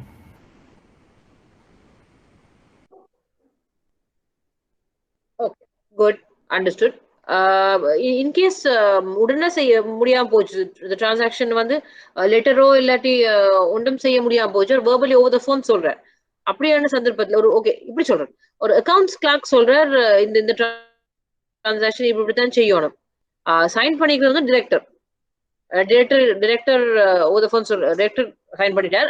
அக்கவுண்ட் கிளாஸ் தான் சொல்றார் இது 180 210 days இருக்கணும் மாத்தி சொல்றார். இந்த மாதிரி சந்தர்ப்பத்துல ஓகே நீங்க சிக்னேச்சர் டிரெக்டர் தானே வாங்கணும், டாக்குமெண்டேஷன் உங்கள்கிட்ட இருக்கு, அர்ஜென்ட்டா நீங்க சைனும் வாங்கவும் இந்த டிரான்சாக்ஷன் எக்ஸிக்யூட் பண்ணவும் வேணும். அக்கவுண்ட்ஸ் கிளார்க்னா பிள்ளை இது. இப்படிப்பட்ட சந்தர்ப்பத்துல என்ன செய்வீங்க? LC amendment request and சொன்னது சரி. With LC amendment request we can do it and by getting an email confirmation. Correct. Email மட்டும் இல்ல கால் பண்ணி கூட வெரிஃபை பண்ணலாம். So in at least அந்த சைன் பண்ணவருக்கு தெரிஞ்சிருக்கணும், அவர் தான் ரெஸ்பான்சிபிலிட்டி. வேற ஒருத்தருக்கு நீங்க ஒரு நல்ல ஒரு ஃப்ரெண்ட்ஷிப் மெயின்டைன் பண்ணி கொண்டு இருந்தா கூட அவருடைய ஆதாயத்துக்காக செய்யக்கூடிய சான்சஸ் ரொம்ப ரொம்ப அதிகம். எத்தனையோ கேசஸ் பார்த்துருக்கோம். அதாவது ஒரு கம்பெனியோட கீழே இருக்கிறவர் அவருடைய டிஃப்ரெண்டா போடுற எத்தனையோ டிரான்சாக்ஷன்ஸ் பார்த்துருக்கோம். ஸோ ரொம்ப ரொம்ப கேர்ஃபுல்லா ஹேண்டில் பண்ண வேண்டிய விஷயம். ஓவர் த ஃபோன் கூட அவருக்கு கன்ஃபர்மேஷன் எடுக்கலாம், இல்லைன்னா இமெயில் கன்ஃபர்மேஷன் எடுக்கலாம். அட்லீஸ்ட் டிரெக்டரா கண்டுபிடிக்க முடியாத பட்சத்துல அவருடைய யாரோட இமெயில் கன்ஃபர்மேஷன் எடுத்துட்டு, பட் அந்த சொன்ன LC amendment request would be ideal. அப்படி இல்லாத பட்சத்துல அந்த டாக்குமெண்டேஷன் ஒரிஜினல் அவர் வந்து சைன் பண்ண வேணும், பேங்க்ல வந்து சைன் பண்ண வேணும். சில ஒரிஜினலா கொடுக்க மாட்டோம் நாங்க. அப்படி கொடுக்க முடியாத பட்சத்துல அவர் வந்து சைன் பண்ண வேணும். இங்க இல்லாட்டி இன்னொரு டாக்குமெண்டேஷன் ஃப்ரெஷ்ஷா அவர் வந்து ஹேண்டில் பண்ணும். ஸோ ஆல்ட்ரேஷன் சொன்னா ரொம்ப ரொம்ப முக்கியமானது. என்ன ஏதாவது ஆல்ட்ரேஷன் இருந்திருந்தால், வட்டி இருந்தா கூட அது ப்ராப்பரா சைன் பண்ண வரும். மாற்றங்கள் இருந்தது ஓகே, ஆனா ஆல்ட்ரேஷன் திருத்தங்கள் இருக்கும்போது அதை ஒரு வட்டி சரியான மெத்தட்ல ஃபுல் சிக்னேச்சர் வைக்க வரும். அது கன்ஃபார்ம் பண்றாங்க, நான் வில்ஃபுல்லி அந்த ஆல்ட்ரேஷன் செய்திருக்கிறேன், இல்ல வேற யாரும் கூட நான் கூட வட்டிட்டு எனக்கு விரும்பினா போட்டு போயிடலாம். அதை கன்ஃபர்மேஷன் எடுக்கும்போது ஆல்ட்ரேஷன் சிக்னேச்சர் கண்டிப்பா ஃபுல்லா இருக்க வேண்டும். ஸோ அது மேண்டட்டரி ரிக்வயர்மெண்ட். கிளியரா? எதுவும் டவுட்ஸ் இருக்கா? ஏதாவது நீங்க பிராக்டிகலா இது வரைக்கும் பார்த்த இந்த மாதிரி ஆவணப்படிவத்துல கையெழுத்திடுற முறைகள் ஏதாவது டாக்குமெண்ட்ஸ் அப்புறம் அவருக்கு நான் தீங்கிழைக்கிறேன், என்னுடைய சரியான மெத்தட்ல நான் அதை கவனிக்க. சோ என்னதான் அப்ரூவல் இருந்திருந்தாலும் சரியா பார்த்திருக்க வேண்டும் அந்த பர்டிகுலர் பேங்க்ல. சோ அதுதான் இதுக்குரிய ஆன்சர். ஸோ ரொம்ப ரொம்ப கவனமா இருக்கணும். இந்த டிரான்சாக்ஷன் எக்ஸிக்யூட் பண்ணும்போது, சைன் பண்ணும்போது பெண்டிங் டாக்குமெண்டேஷன் இல்லாம செய்யறது. என்ன உங்களுக்கு சில பேர் கஸ்டமர் சர்வீஸ் செய்யணும்னு ஆசையா இருக்கு, பிகாஸ் ஆப்வியஸ்லி டிரான்சாக்ஷனை சீல் பண்ணது ரொம்ப கஷ்டம். ஆனா ஒரு கணம் நினைச்சு பாருங்க, இன் கேஸ் அந்த டிரான்சாக்ஷன் பேக்ஃபயர் ஆகும் போது நீங்க பர்சனலி லயபிளா வருவீங்க இந்த transaction. So have to be very very careful இந்த மாதிரி டிரான்சாக்ஷன் வரும்போது. ஓகே, திருத்தங்கள் மாற்றங்கள் ஆல்டரேஷன்ஸ் எவ்வாறு கையாளப்படுகின்றன? திருத்தங்கள் மாற்றங்கள் ஆல்டரேஷன்ஸ் எவ்வாறு கையாளப்படுகின்றன?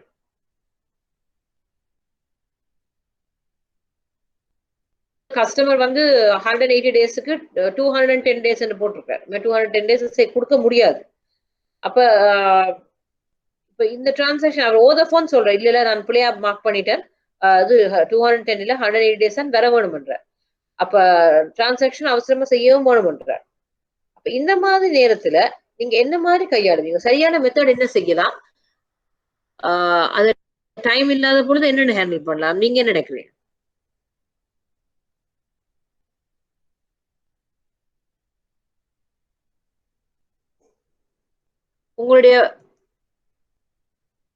உங்களுடைய ஆன்சர் என்ன?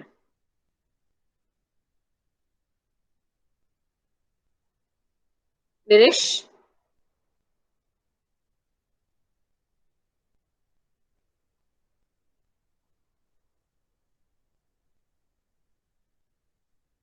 சிவமைந்தன், ஆல்டரேஷன் என்ன ஹேண்டில் பண்ணுவீங்க?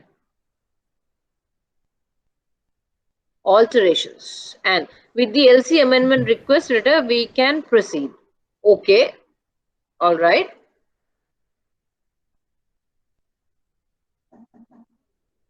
யாரோட கலக்க ட்ரை பண்ணீங்க? ரெண்டு பேருமே அக்ரி பண்ண வேணும். ஒரு அக்ரிமெண்ட்ல இருந்து சின்ன அமெண்ட்மெண்ட் வரணும், ரெண்டு பேருமே அக்ரி பண்ண வேணும். Both parties has to agri.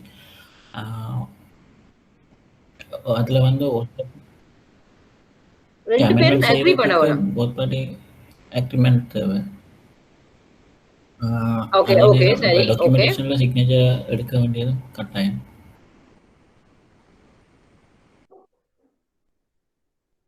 Okay good understood.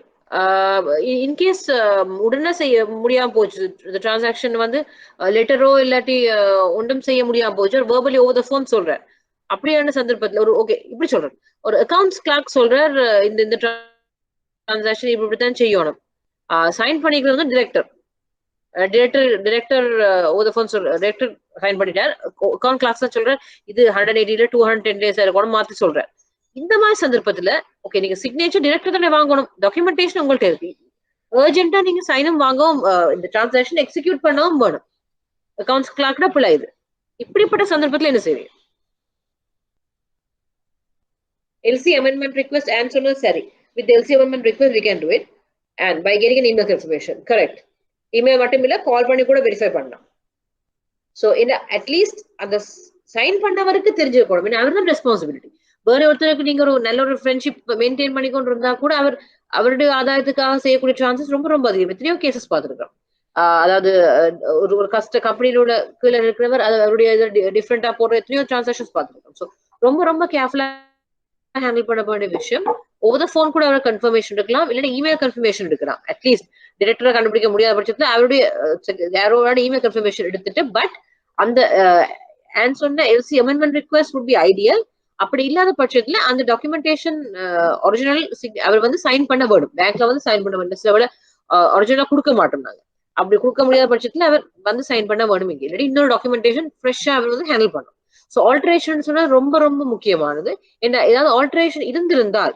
ஏதாவது வட்டி இருந்தா கூட அது ப்ராப்பரா சைன் பண்ண வரும் மாற்றங்கள் இருந்தது ஓகே ஆனா ஆல்ட்ரேஷன் திருத்தங்கள் இருக்கும்போது அதை ஒரு வட்டி சரியான மெத்தட்ல ஃபுல் சிக்னேச்சர் வைக்க வரும் அது கன்ஃபார்ம் பண்றாங்க நான் வில்ஃபுல்லி அந்த ஆல்ட்ரேஷன் செய்திருக்கிறேன் இல்ல வேற யாரும் கூட நான் கூட வட்டிட்டு எனக்கு விரும்பினா போட்டு போயிடலாம் அதை கன்ஃபர்மேஷன் எடுக்கும்போது ஆல்ட்ரேஷன் சிக்னேச்சர் கண்டிப்பா ஃபுல்லா இருக்க வேண்டும் ஸோ அது மேண்டட்டரி ரிக்வயர்மெண்ட் கிளியரா எதுவும் டவுட்ஸ் இருக்கா ஏதாவது நீங்க பிராக்டிகலா இது வரைக்கும் பார்த்த இந்த மாதிரி ஆவணப்படிவத்துல கையெழுத்திடுற முறைகள் ஏதாவது டாக்குமெண்ட்ஸ் டவுட்ஸ் இருந்தா கேட்கலாம் அதை கிளியர் பண்ணிக்கொண்டு அடுத்ததுக்கு போலாம் நாங்க எனி டவுட்ஸ்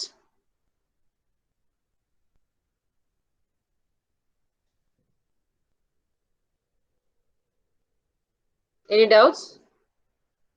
Doubts இல்ல பட்சத்துல let's take just a 5 minutes break. ஆனா நீங்க log off பண்ண வேண்டாம்.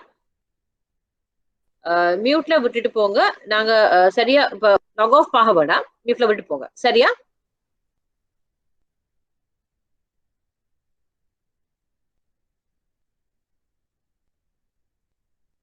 ஓகேவா?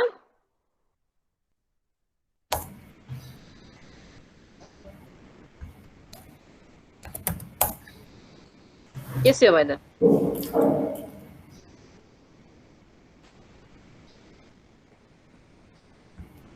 Okay.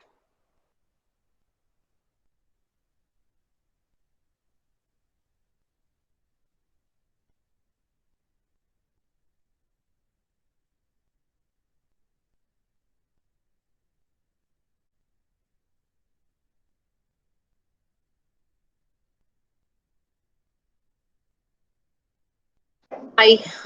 தொடங்கலாமா? ஓகே. எல்லாரும் வந்துட்டீங்களா?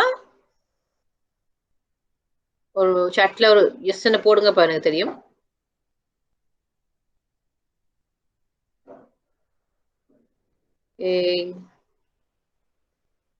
Right. Okay.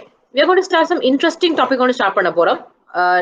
அடுத்த சப்ஜெக்ட் ஃபைனான்சியல் ப்ராடக்ட் மார்க்கெட்டிங் நிதியியல் தயாரிப்பு தொடர்பான சந்தைப்படுத்தல் பார்க்க போறோம். இவ்வளவு நாள் நாங்க பார்த்த பேசிக்ஸ் வந்து டெக்னிக்கல்ஸ் பார்த்தோம். இந்த ப்ராடக்ட்ஸ் என்னென்ன இது பேங்க்கு சம்பந்தப்பட்ட வங்கியியல் நிதியியலுக்கு சம்பந்தப்பட்ட டெக்னிக்கல் கொஞ்சம் பார்த்தனாங்க. இந்த மாதிரி சிம்பிளான மெத்தட் பார்த்தனாங்க. யார் வைப்பு தொகையாளர் கடனாளி அது எல்லாத்தையும் பார்த்து அதுக்கப்புறம் அடுத்த செக்மெண்ட்டுக்கு போனோம். கிளையன்ட் கான்ஃபிடன்ஸ் அதோடைய கிளையண்ட் கான்ஃபிடன்ஸ் மேனேஜ்மெண்ட் பார்த்தோம். அதுலயும் நிதிய சம்பந்தப்பட்டது, ப்ராடக்ட்ஸ் பத்தி பார்த்தோம், யார் யார் என்னென்ன மார்க்கெட்ஸை பத்தி பார்த்தோம், கொஞ்சம் டீப்பா போனோம், அதுல டெக்னிக்காலிட்டிஸ் கொஞ்சம் பார்த்தோம். இப்ப நாங்க பார்க்க போறது கிட்டத்தட்ட ஒரு ஜெனரல் சப்ஜெக்ட். ஆனா இது இந்த மார்க்கெட்டிங்னு சொல்றது வந்து மார்க்கெட்டிங் இஸ் மார்க்கெட்டிங், சந்தைப்படுத்தல்ன்றது ரொம்ப ஜெனரலான சப்ஜெக்ட். நீங்க எந்த இண்டஸ்ட்ரிக்கு போனாலும் இந்த பேசிக் தான் நீங்க படிப்பீங்க. நீங்க எந்த இண்டஸ்ட்ரியில இப்ப இருந்தாலும் இனி போனா கூட இது வந்து very very much of a general subject. Just like customer service. Customer சர்வீஸ்ல அப்படி அது கஸ்டமருக்கும் போதும், அந்த மாதிரி மார்க்கெட்டிங்கும் எல்லாத்துக்கும் பொதுவானது. என்னுடைய கேள்வி, இந்த இந்த பேங்கிங் சப்ஜெக்ட்ஸ்ல நீங்க மார்க்கெட்டிங் சம்பந்தப்பட்ட எங்கேயாவது படிச்சிருக்கீங்களா ப்ரீவியஸ்லி? ஃபர்ஸ்ட் ஹாஃப் செக்மெண்ட்ல எங்கேயாவது மார்க்கெட்டிங் சம்பந்தப்பட்டது படிச்சிருக்கீங்களா, இல்ல வேற செப்பரேட்டா படிச்சிருக்கீங்களா? அது முதல்ல கூட தெரிஞ்சு கொள்ள வேண்டும்.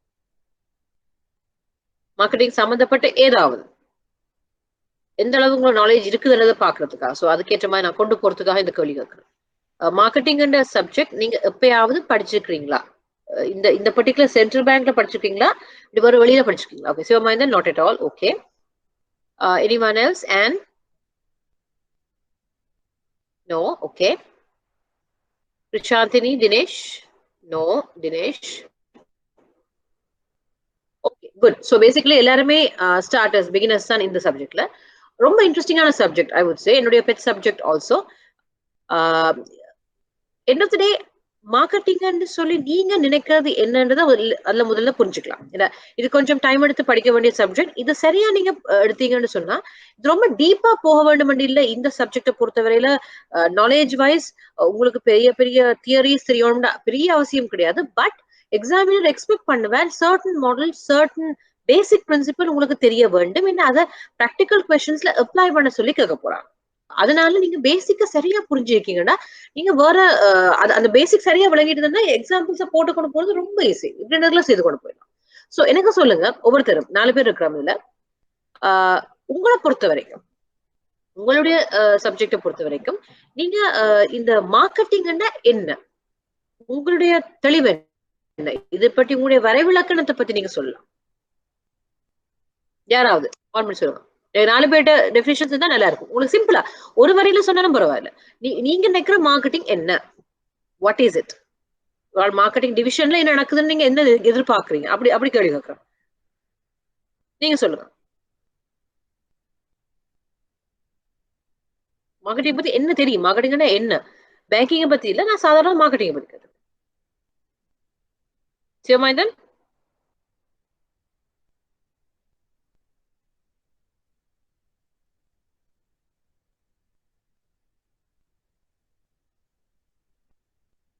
எனிவன் சொல்றது கேக்குது நினைக்கிறேன். மார்க்கெட்டிங்னா உங்களோட அபிப்பிராயம் என்ன? அவ்வளவுதான். Advertising for sale, good. Okay, Sivamayanthan சொல்ற அட்வர்டைசிங் ஃபார் சேல்ஸ் என்ற ரைட். அவருடைய விளக்கணம் அவர் புரிஞ்சு கொண்டது அப்படி. அண்ட் ஒவ்வொருத்தருக்கும் ஒவ்வொரு இருக்கு. இந்த marketing is very big subject, ரொம்ப பெரிய subject. Dinesh, promoting selling products. Okay, கிட்டத்தட்ட அவர் சொல்ற and promoting the companies products. Okay, 3 பேரும் கிட்டத்தட்ட ஒரு வகையான ஆன்சர்ஸ். Very good. யார் மிச்சம் வைக்கிறது? கிருஷாந்தினி. கிருஷாந்தினியில விளக்கணம் என்ன? மேம், உரிமையாளர் தனது வணிகத்தை அல்லது வியாபாரத்தை மேம்படுத்துவதற்காக உரிமையாளரால் எடுக்கப்பட்ட நடவடிக்கை என்று நினைக்கிறேன். குட், அதுவும் சரி. சோ ஓகே, சந்தைப்படுத்தல் 4 பேர் சொன்னதும் சரி. சந்தைப்படுத்தல் என்று சொல்வது வந்து கிருஷாந்தினி சொன்ன டெஃபினிஷன் எனக்கு பிடிச்சிருக்குது. சந்தைப்படுத்துதலுமான உரிமையாளர் எடுக்கப்படும் நடவடிக்கைகள். கரெக்ட். அந்த நடவடிக்கைகள் வந்து அட்வர்டைசிங், த ப்ரமோஷன்ஸ், ப்ராடக்ட்ஸ் ப்ரமோஷன்ஸ் எல்லாமே ஒவ்வொரு வகைகள். இந்த மார்க்கெட்டிங் விங் பெரிய அம்புக்குடைக்குள்ள நிறைய நிறைய வகைகள் இருக்குது. அது என்னென்ன வகைகள் பற்றி இப்ப நாங்க பார்க்க போறோம். இனி நீங்க படிக்க போற சப்ஜெக்ட்ஸுக்கும் இது பேசிக்கா அமையும்னு நான் நம்புறேன். இவ்வளவு சிம்பிளானால சொல்ல முடியுமோ நான் அவ்வளவுக்கு எக்ஸ்பிளைன் பண்றேன். நீங்க இதை பற்றி நிறைய ஆர்டிகல்ஸ் இருக்கு. ஸோ வாசிக்கிறதுக்கு பஞ்சம் கிடையாது. சர்டன் பேங்கிங் சர்டன் சப்ஜெக்ட்ஸ் கூட கொஞ்சம் டெக்னிக்கலா போனோம். இது ரொம்ப ரொம்ப சிம்பிளான சப்ஜெக்ட். ஸோ இவ்வளவு நிறைய ஆர்டிகல்ஸ் இருக்கு மார்க்கெட்டிங்ல வாசிக்கிறதுக்கு. ஸோ நான் உங்களோட பேசிக்ல இருந்து கொண்டு போக போறேன். இந்த ஸ்லைட்ஸ்ல நான் முதல் சொன்ன மாதிரி நான் நோட்ஸையும் போட்டிருக்கேன், கூட நோட்ஸ் போட்டிருக்கேன். ஸோ அதோட சேர்த்து நாங்க போகும்போது ஈஸியா இருக்கும். பிரேக்கை கொடுத்துட்டு ஸ்டார்ட் பண்ணதுக்கு முதலாவது காரணமும் இது கொஞ்சம் ஈஸி சப்ஜெக்ட்னாலும் கம்ப்ரிஹென்சிவ் சப்ஜெக்ட், நிறைய தொடர்பான சப்ஜெக்ட், ரொம்ப கன்சிடர் பண்ணி பார்க்க வேண்டிய ஒரு சப்ஜெக்ட். Let's start. நிதியியல் தயாரிப்பு தொடர்பான சந்தைப்படுத்தல். Doctor Philip Kotler, Philip Kotler ஒருத்தர் இருக்கிறார், அவர் தான் மார்க்கெட்டிங் தந்தை, ஃபாதர் ஆஃப் மார்க்கெட்டிங் அப்படின்னு சொல்றது. அவர் இந்த துறையில ரொம்ப நிறைய டெபினிஷன் நிறைய வேலை செய்திருக்கிறார். அதுல அவருடைய டெபினிஷன்ஸ் வந்து ரொம்ப பாப்புலரா புகழப்படுது. எக்ஸாம் பாயிண்ட் ஆஃப் வியூல நிறைய பேரோட டெபினிஷன்ஸ் இருக்குது. அப்ப அதுல வந்து நீங்க பாத்தீங்கன்னு சொன்னா மார்க்கெட்டிங் உரிய டெபினிஷன்ஸ் நிறைய இருக்குது. இவருடைய டெபினிஷன் வந்து ஓவராலா எல்லாத்தையுமே உருவாக்கு. ஸோ இந்த டெஃபினிஷன்ஸ் ரொம்ப முக்கியம். நீங்க அதை பாடமாக்குறது கொஞ்சம் முக்கியமானது. இந்த டெஃபினிஷன் தான் சிலதுல நாங்க பாடமாக்க சொல்ல மாட்டேன், பட் இந்த டெஃபினிஷன் அதுல போட்டிருக்க அத்தனை டெஃபினிஷன் இதை நீங்க பாடமாக்கி அதை பாடமாக்குறன்னு சொல்றதுக்கு ஆங்கிலத்தை தமிழாக்கம் செய்திருக்கிறபடியா நீங்க எக்ஸாக்ட்லி வேர்ட் டு வேர்ட் சொல்ல மாட்டேன். இல்ல இங்கிலீஷ் டெஃபினிஷன் அவங்க சொல்லுவாங்க என்டையர்லி பாடமாக்க வேணும். பட் இதை நான் அதுக்கேற்ற மாதிரி தான் வரைபடங்களை படுத்தி இருக்கிறேன். ஸோ அதை பாடமாக்கி வச்சுக்கிறது பெட்டர். ஏன்னா இது கண்டிப்பா ஒரு எக்ஸாமினேஷன் கொஸ்டின். சந்தைப்படுத்தல் என்பது ஒரு குறி இலக்கு சந்தைப்படுத்தல் தேவைகளை லாபத்தை பூர்த்தி செய்வதற்கான மதிப்பை ஆராய்வது, உருவாக்குவது மற்றும் வழங்குவதற்கான அறிவியல் மற்றும் ஒரு கலை என்று டாக்டர் பிலிப் காட்லர் வரையறுக்கிறார். சந்தைப்படுத்தல் நிறைவேறாத தேவைகளையும் விருப்பங்களையும் அடையாளம் காட்டுகின்றது. இது அடையாளம் காணப்பட்ட சந்தையின் அளவு மற்றும் லாபத்திறனை வரையறுக்கிறது மற்றும் அளவிடுகிறது. எந்தெந்த பிரிவுகளுக்கு நிறுவனம் சிறந்த சேவையை வழங்க முடியும் என்பதை இது சுட்டிக்காட்டுகின்றது. மேலும் இது பொருத்தமான தயாரிப்புகள் மற்றும் சேவைகளை வடிவமைத்து ஊக்குவிக்கின்றது. கிளியரா? இந்த நான் டெஃபினிஷனை இங்கிலீஷ்ல கொடுக்கணும், அது கொஞ்சம் இன்னும் ஈஸியா இருக்கும் உங்களுக்கு. Philip Kotler marketing definition.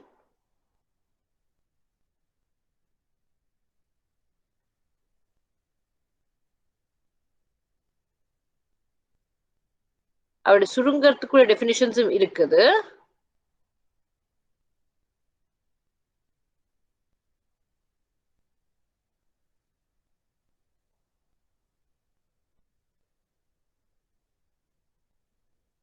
Okay,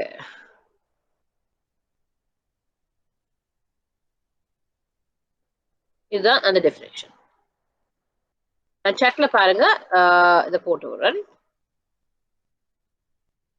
Marketing is a social and managerial process by individuals and groups obtain what they need and want through creating and exchanging products and value with other. So இது நீங்க தமிழாக்கம் செய்யும் போது உங்களுடைய வாக்கியத்துல போடலாம், but இதுக்குரிய definitions மைண்ட்ல வச்சிருங்க. எக்ஸாக்ட்லி வேர்ட் டு வேர்ட்னு சொல்ல மாட்டேன், பட் அதுக்குரிய definition. Marketing is a social managerial process by which individuals and groups obtain what they need and want through creating and exchanging products and value with other. இந்த டெஃபினிஷனுக்கே நிறைய definitions இருக்குது. வித்தியாசமான definitions கூட சொல்லுவாங்க. இன்னொரு டெஃபினிஷன் காட்டுறேன் உங்களுக்கு.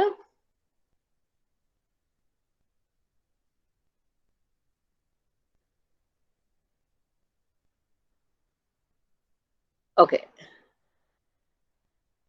இதுவும் பிலிப் காட்லர் டெஃபினிஷன்.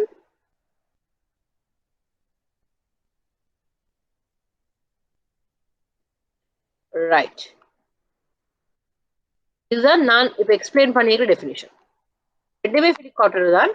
ரெண்டாவது டெஃபினிஷன் தான் நான் இப்ப உங்களுக்கு எக்ஸ்பிளைன் பண்ணிருக்கேன். அது கூட கிரியேஷனவா இருக்குது.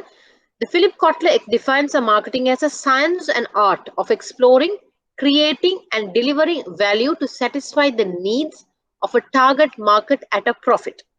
Science and art of exploring, creating, delivering value to satisfy the needed target market at a profit.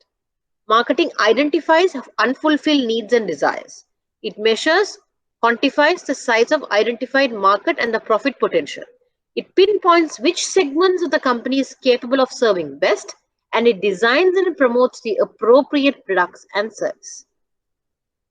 ஓகேவா? இந்த செகண்ட் டெஃபினிஷன் தான் நான் உங்களுக்கு தமிழாக்கம் செய்து போட்டிருக்கேன்.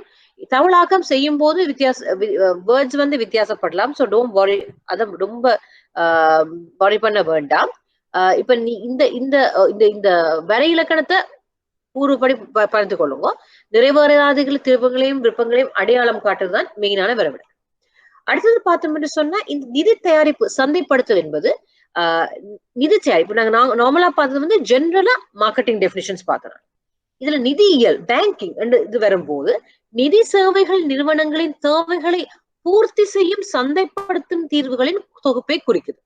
இப்ப நாங்க சாதாரணமான தேவைகளையும் விருப்பங்களையும் விட நிதி என்னும் போது நிதி சம்பந்தப்பட்ட தேவைகளையும் விருப்பங்களையும் குறிக்குது. Simple as that. இந்த இத இன்னும் பாலிஷ் பண்றதுக்காக இந்த பிராண்ட் இந்த பிராண்ட் இமேஜ் ஒரு பர்டிகுலர் ப்ராடக்டோட பிராண்ட். ஃபார் எக்ஸாம்பிள் இப்ப சம்பத் பேங்க்னா சம்பத் பேங்க்ன்றது ஒரு ப்ராடக்ட் நேம், என்டிபி பேங்க்னா என்டிபி ஒரு ப்ராடக்ட் நேம். இந்த ப்ராடக்ட் விழிப்புணர்வை அதிகரிக்கிறதுக்கு வந்து இப்ப ரீசெண்டா வந்து நடக்கிறது வந்து டிஜிட்டல் சேனல்ஸ். கூட டிஜிட்டல் சேனல்ஸ்ல உள்ளதுதான் எல்லா பேங்க்ஸ் மட்டும் இல்ல எத்தனையோ கம்பெனிஸ் ஃபாலோ பண்றது. இப்ப கன்வென்ஷனல் பேங்கிங்ல வந்து என்ன செய்வாங்க, அட்வர்டைசிங்னு சொல்லும் போது உங்களுக்கு தெரிஞ்ச அட்வர்டைசிங் மெத்தட்ஸ் என்ன சொல்லுங்க. என்னென்ன செய்வாங்க, நியூஸ் பேப்பர் யூஸ் பண்ணுவாங்க, அட்வர்டைசிங் போடுவாங்க இல்லையா. அதே மாதிரி போர்டிங்ஸ் நீங்க பாத்துருப்பீங்க, டிராபிக் லைட்ஸ்ல பெரிய பெரிய போர்டிங்ஸ் போட்டிருப்பாங்க. அதாவது நீங்க டிரைவ் பண்ணி கொண்டு போகும்போதே முகத்துல பாக்குற மாதிரி இருக்கும் அந்த போர்டிங்ஸ். மற்றது ரேடியோ அட்வர்டைசிங் கேட்டிருப்பீங்க. மற்றது அடுத்த மெத்தட்ல லீஃப்லெட்ஸ் பேம்ப்ளெட்ஸ் ஒரு வேகேஸ்ரி பேப்பருக்குள்ள வர சின்ன சின்ன லீஃப்லெட்ஸ் போட்டிருப்பாங்க. இல்ல துண்டு பிரசுரங்களை போகும்போது கையில கொடுப்பாங்க. அது எல்லாமே ஒரு கைண்ட் ஆஃப் அட்வர்டைசிங். அதெல்லாம் பிசிக்கல் அட்வர்டைசிங். அதாவது பௌதிக ரீதியில நாங்க கண்ணால பார்த்து பிசிக்கலா செய்யறது. டிஜிட்டல் அட்வர்டைசிங்லாம் இப்ப கூட எஃபர்ட் போடுறாங்க. ஃபேஸ்புக், ட்விட்டர், இப்ப டிஜிட்டல் மெத்தட்ல ஈவன் அந்த ஸ்கிரீன் கூட முந்தைய பேனர் இருக்கிற ஸ்கிரீன் இப்ப டிஜிட்டல் அட்வர்டைசிங் ஒரு கம்ப்யூட்டர் மாதிரி அதுல ஸ்கிரீன் போகும் இல்லையா. அப்ப இப்ப கூட வந்து பிசிக்கலை விட டிஜிட்டல் மெத்தட்ல போடுறாங்க. அது காஸ்ட் எஃபெக்டிவ் சொல்லலாம். ஆனா அதே மாதிரி அதுக்குரிய காஸ்டும் கூட. பட் எக்கனாமிக்கலி அந்த go green concept, papers use பண்ணாம மரங்களை வெட்டாம அந்த அளவுல ஒரு டிஜிட்டல் முறையில போகும்போது ஒரு சோஷியல் ரெஸ்பான்சிபிள் மெத்தட்ல அவங்க மார்க்கெட் பண்றாங்க. இப்ப ரீசெண்டா அதுதான் ட்ரெண்ட்ல இருக்குது. இந்த நிதிச்சேவை நிறுவனங்கள் இந்த டிஜிட்டல் சம்பந்தப்பட்டதுகள் இருந்தா கூட certain கம்பெனி certain பேங்க்ஸ் இப்பதான் இந்த டிஜிட்டல் மெத்தட்ல வராங்க. ஸ்பெசிபிக்கலி இந்த கொரோனாக்கு பிறகு இவ்வளவு நாளும் கொரோனா இந்த பேசிக் பிசிக்கல் லீஃப்லெட்ஸ், பேம்ப்ளெட்ஸ், பேப்பர்ஸ் பார்த்து கொண்டிருந்தார்கள். இப்ப வர வழி இல்லாம அதெல்லாம் வராத பட்சத்துல வர வழி இல்லாம அவங்களும் டிஜிட்டல் மெத்தடுக்கு மாறுறாங்க. அப்படி மாறும்போது இப்ப ரீசெண்டா நீங்க பாத்திருப்பீங்க, உங்களோட வாட்ஸ்அப்ல வந்துச்சு. அவங்களுக்கு வாட்ஸ்அப்ல ஒரு வாட்ஸ்அப் இருக்கிறார்கள் கேட்கிறேன், எத்தனை பேர் பார்த்துருப்பீங்க? வாட்ஸ்அப் முதலாவது இருக்கிறார்கள். ஒரு அக்ரிமெண்ட் ஒன்று சைன் பண்ண வேண்டி வந்தது பாத்தீங்களா? யாருக்காவது வந்துச்சு? அதுல இருக்கிற 5 பேர்ல 4 பேர்ல உங்களோட வாட்ஸ்அப்ல நீங்க நேற்று முதல் நாள் போது அக்ரிமெண்ட் ஒன்று சைன் பண்ண வேண்டி வந்ததா? என்ன அது சொல்ல முடியுமா யாராவது? 2-3 நாள் இருக்கு.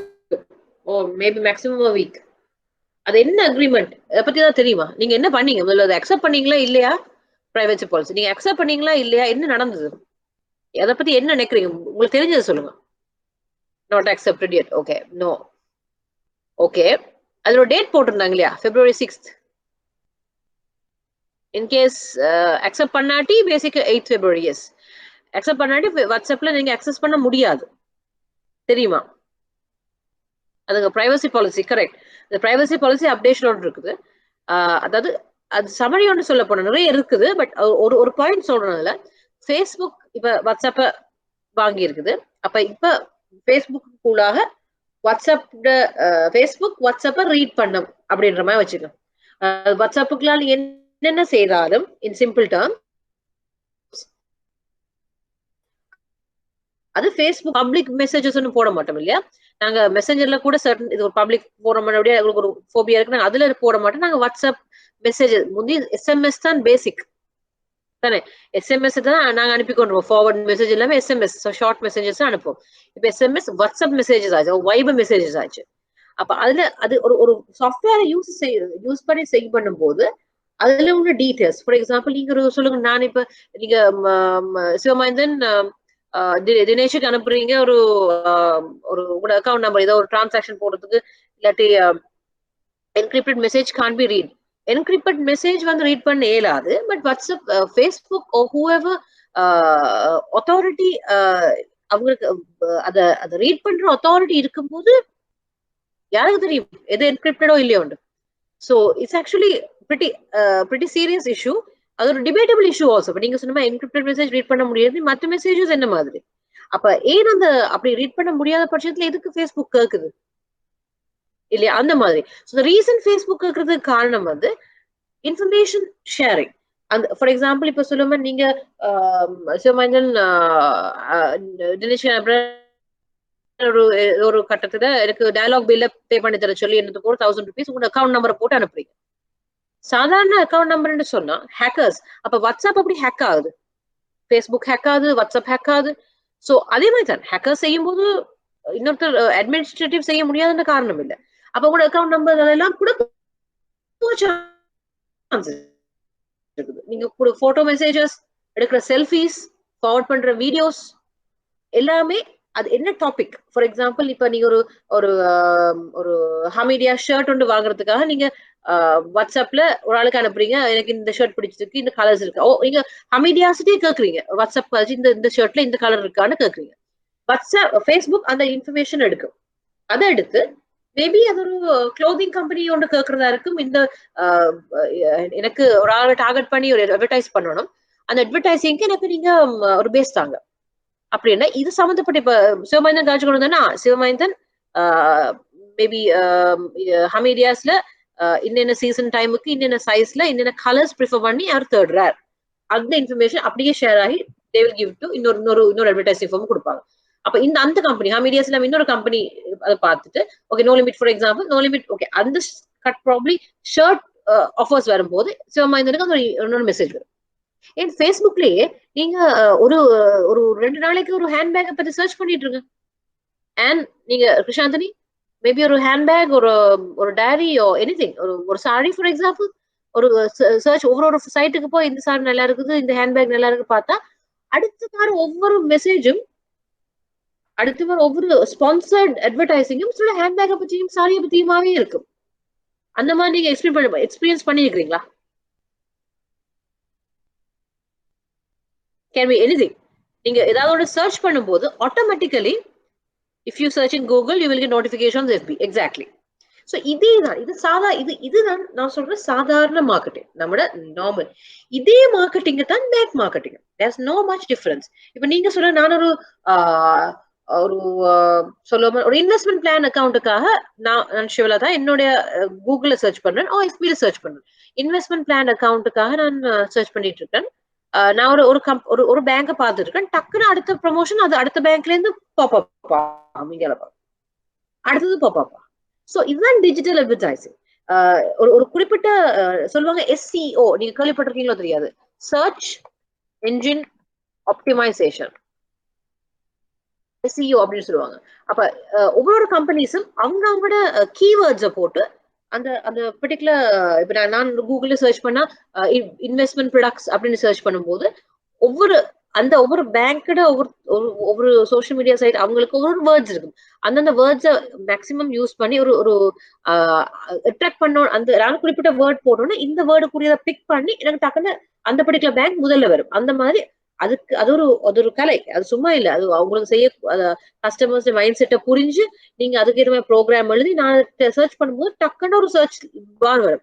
அந்த சர்ச் பார்ல முதலாவதா வர்றது தான் ரொம்ப ரொம்ப சூட்டபிளான ஆப்ஷன் அப்படின்றது உங்களுக்கு காட்டுறது, டக்குன்னு முதல்ல பாக்குறது. அதே மாதிரி இப்ப எந்த பேங்க் ப்ராடக்ட் செய்யும் போது நீங்க ஒரு குறிப்பிட்ட டக்குன்னு லிஸ்ட் ஆகுதுன்னா அதுல முதலாவது வாரத்தை நீங்க மோஸ்ட்லி பாப்பீங்க இல்லையா? சோ அது ஒரு அட்வர்டைசிங். சோ கஸ்டமருடைய தேவைகளை விருப்பங்களை எடுத்துக்கொண்டு நீங்க அதை போறீங்க. அப்ப இந்த மாதிரி ஃபேஸ்புக் வாட்ஸ்அப் எல்லாமே இதுதான். நான் பார்க்கும்போது இன்னொரு இடத்துல இருந்து இன்ஃபர்மேஷன் எடுத்து இன்னொரு இடத்துக்கு விற்கிறாங்க.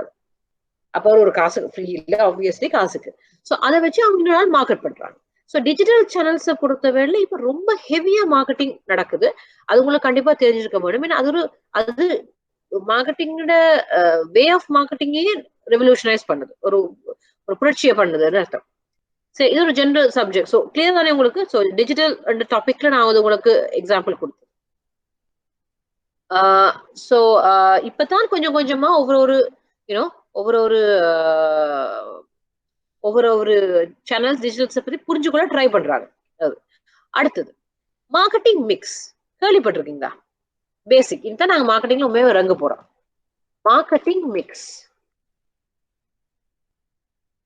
சாரி, மார்க்கெட்டிங் கேள்விப்பட்டிருக்கீங்க? மார்க்கெட்டிங் மிக்ஸ் என்றால் என்ன? நான் நிறைய சொல்றேன் தானே, மார்க்கெட்டிங் மார்க்கெட்டிங் நிறைய பேசுறோம். மார்க்கெட்டிங்கோட பேசிக் என்ன? டெஃபினிஷன் பார்த்தோம், நிறைய பேர் டெஃபினிஷன். நீங்க உங்களோட ஹோம்ஒர்க், இன்னொரு ஹோம்ஒர்க், மார்க்கெட்டிங் டெஃபினிஷன்ஸ் ஒரு 3 பேருடைய minimum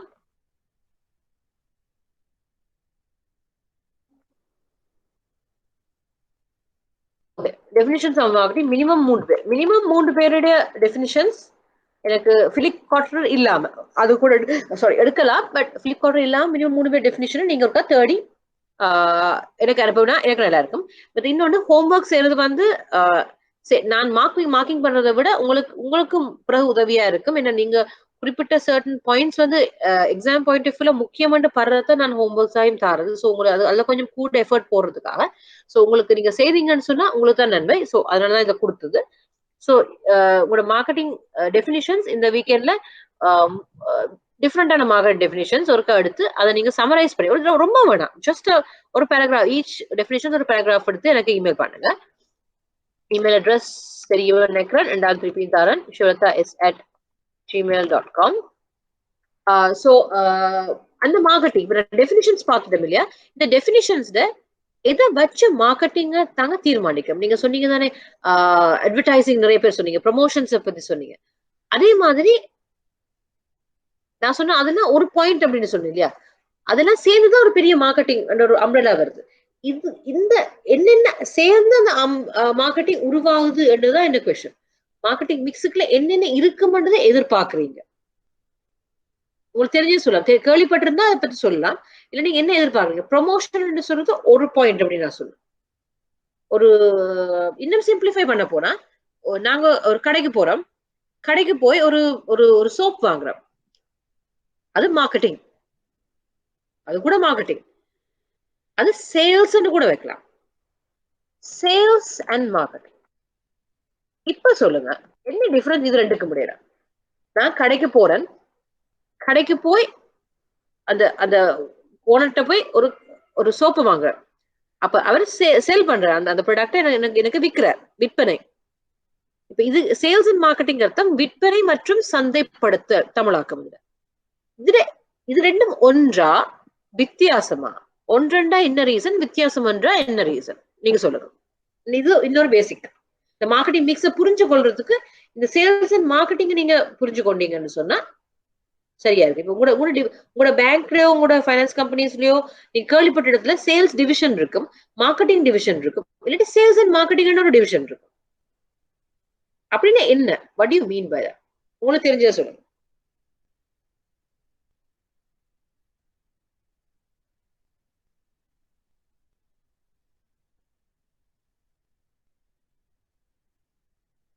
And Shomaidan, Kushanthini, Dinesh.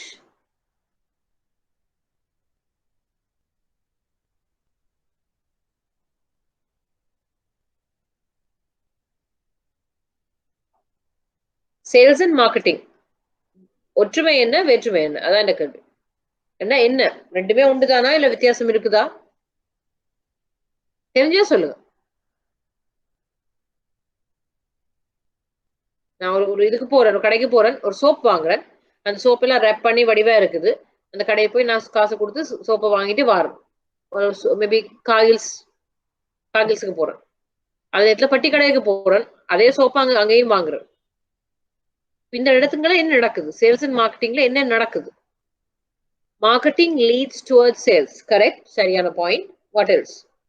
So நீங்க சொல்றீங்க சேல்ஸ் அண்ட் மார்க்கெட்டிங் ரெண்டும் வித்தியாசம் அப்படின்னு சொல்றீங்க சிவமேதன்.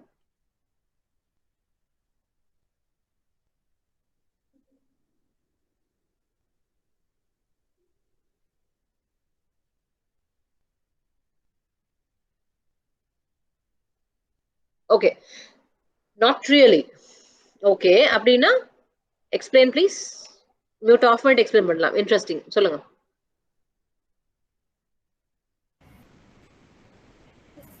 மார்க்கெட்டிங்களால தான் சேல்ஸ் நடக்குது, அல்லது சேல்ஸை கூட்டுறதுக்கு மார்க்கெட்டிங் ஹெல்ப் பண்ணுது. வித்தவுட் மார்க்கெட்டிங் சரியான சரி, ஓகே, சரி, அது சரி. வித்தவுட் ரெண்டு மொண்டா வேற வேறையா? ஒன்றுன்னு சொல்ல இல்லாது. சொல்ல இல்லாது. ஓகே. அப்ப marketing sales okay understood. So இதுல வந்து என்னன்னு சொன்னா சேல்ஸ் சொல்றது விற்பனை, வாங்குதல் விற்கிறதா இந்த சேல்ஸ் மெயினா வருது. மார்க்கெட்டிங் சொன்னா சந்தைப்படுத்த, அந்த விற்பனையை என்னன்னு நாங்க எக்ஸிக்யூட் பண்றோம்ன்றதுதான் சந்தைப்படுத்தல் வருது. சேல்ஸ் அண்ட் மார்க்கெட்டிங் போது நிறைய பேர் வந்து ஒரு பிள்ளையான அர்த்தம் வச்சிருக்காங்க. ரெண்டுமே ஒன்று வார்த்தை. இப்போ சேல்ஸ் எக்ஸிகூட்டிவ், மார்க்கெட்டிங் எக்ஸிகூட்டிவ் அப்படின்னு ஸ்ரீலங்கால வந்து அது பாப்புலராகவே இருக்குது. நீங்க டாப் ஜாப்ஸ் அந்த மாதிரி சைட்ஸ் எடுத்து பாத்தீங்கன்னா வேகன்சி வேகன்சியே பாத்தீங்கன்னா வேகன்சி எப்படி சேல்ஸ் அண்ட் மார்க்கெட்டிங் பர்சனல் அப்படின்னு வரும், மார்க்கெட்டிங் எக்ஸிகூட்டிவ் அப்படின்னு வரும், சேல்ஸ் எக்ஸிகூட்டிவ் அப்படின்னு வரும். சில பேர் மார்க்கெட்டிங் எக்ஸிகூட்டிவ் போட்டுட்டு அதுல டிஃபரன்ஷியேட் பண்ணிருப்பாங்க சேல்ஸ் ஜாப். ரெண்டுமே வித்தியாசமானது, நல்லா விளைவிக்கணும். சேல்ஸ் ஜாப் வேற, மார்க்கெட்டிங் ஜாப் வேற. சேல்ஸ் ஜாப் அப்படின்னு சொல்றது வந்து சேல்ஸ் பர்சன், நீங்க டோர் சேல்ஸ் பர்சன், சேல்ஸ்மேன், உங்களோட பார்மசூட்டிக்கல் சேல்ஸ் பர்சன் பார்த்துருப்பீங்க. இப்ப வெளியில கீரை விற்கிறவர் தூக்கிட்டு வர்றது அவரும் சேல்ஸ் பர்சன் தான். மீன் விற்கிறவரும் சேல்ஸ் பர்சன் தான். பார்மசி விற்கிறவரும் சேல்ஸ் பர்சன் தான். ஒரு பொஷா ஒரு கடையில ஒரு பெரிய ஒரு செரமிக் கடையில செரமிக் விற்கிறவரும் சேல்ஸ் பர்சன் தான்.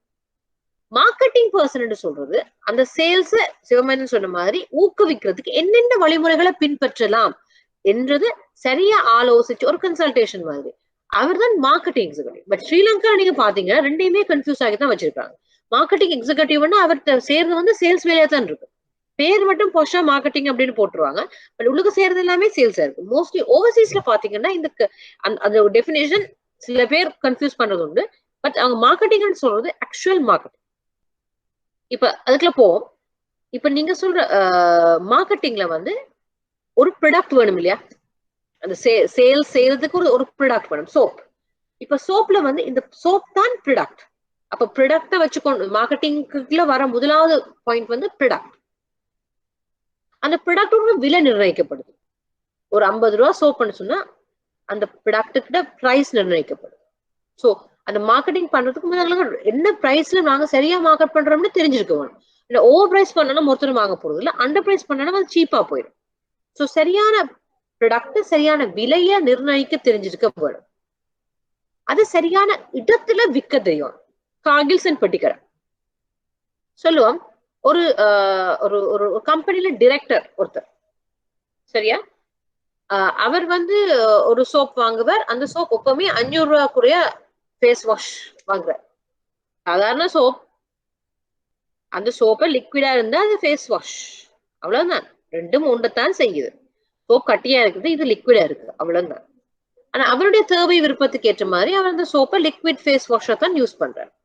அந்த பர்டிகுலர் பிராண்ட் 500 ரூபா ஃபேஸ் வாஷ், இது 50 ரூபா சோப். ரெண்டுமே ஒரு வேலையை தான் செய்யுது. மேபி ரெண்டும் குவான்டிட்டி கூட நீங்க உருக்கினா இந்த அமௌண்ட் தான் கிடைக்கும். ஆனா இது சில வேலை பட்டி கடையில கிடைக்காது. 500 ரூபா ஃபேஸ் வாஷ் அந்த பட்டி கடையில இருக்காது.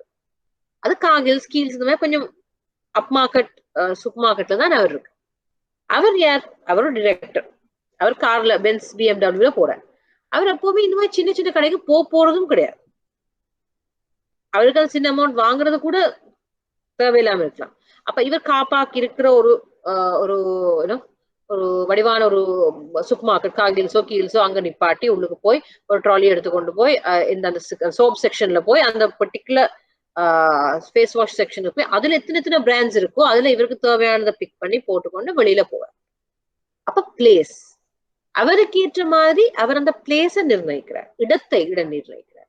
அப்ப ப்ராடக்ட், பிரைஸ், பிளேஸ். என்னென்ன லேபிளை பார்த்து எந்த இடத்து என்ன மாதிரி வடிவா இருக்கா, அதுல உள்ள என்ன மாதிரி அட்வர்டைஸ்மெண்ட், அவர் ஏன் அந்த அந்த காகில்ஸுக்குள்ள போய் அந்த செக்ஷன்ல போய் அந்த இதையே எடுக்கிறார். அவர் எடுக்கிறதுக்கு எது தூண்டுதலா இருக்குது? Advertising, promotions.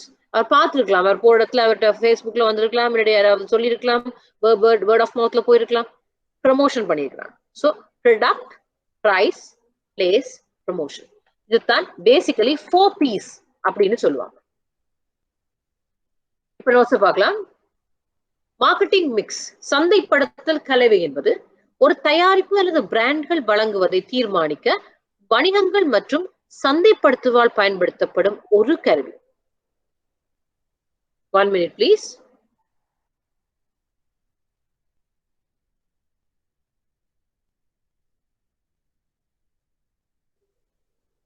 So marketing mix என்பது தயாரிப்பு அல்லது பிராண்டுகள் வழங்குவதை தீர்மானிக்க வணிகங்கள் மற்றும் சந்தைப்படுத்துவார் பயன்படுத்தப்படும் ஒரு கருவி டூல். 1960ல ஈஜெரோம் மெக்கார்த்தி உருவாக்கியதிலிருந்து 4Ps சந்தைப்படுத்தும் கருவி தொடர்புடையது. தயாரிப்பு, இடம், விலை, விளம்பரம் செய்தல். ஸோ 4Ps தான் பேசிக். இந்த மார்க்கெட்டிங் மிக்ஸ்ல பேசிக் வந்து 4Ps. இது கிளியரா? சோ இந்த 4Ps நீங்க அக்ரி பண்றீங்களா? இந்த 4Ps மட்டும்தான் மார்க்கெட்டிங் இல்ல வேற எதுவும் இருக்குதா? உங்களுக்கு தெரிஞ்ச வேற ஏதாவது இருக்குதா இந்த மார்க்கெட்டிங்ல?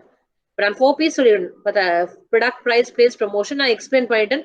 ஒரு மார்க்கெட்டிங்க்கு ஒரு மிக்ஸுக்கு ஒரு சேல் அண்ட் மார்க்கெட்டிங் செய்யும் போது இந்த மார்க்கெட்டிங்ல என்னென்ன பேசிக் கூறுகள் நான் சொல்லிட்டேன். இந்த நாளை தவிர உங்களுக்கு வேற ஏதாவது தோணுதா? ஏதாவது இருக்குதா? இவ்வளவு தானா? இதான் பேசிக். இது பேசிக். இதனாலும் கண்டிப்பா வேணும். Quality, okay, good. What else? Good, very good, because that's one of the answers. Time. அப்படின்னா டைம்னா என்ன? டைம் என்றால் என்ன? எதை பத்தி டைம் சொல்றீங்க? நேரத்துக்கு ஏத்த மாதிரி விற்பனை செய்யறத சொல்றீங்களா? எதை மீன் பண்றீங்க? நேரத்துக்கு ஏற்ற மாதிரி லைக் சீசன் டைம்ல சீசனல் ப்ராடக்ட்ஸை விற்கிறது, விற்பனையை கூட்டுறது. ஓகே, சரி. Anything else? வேற என்ன இதுக்கு இன்க்ளூட் பண்ணல நான்?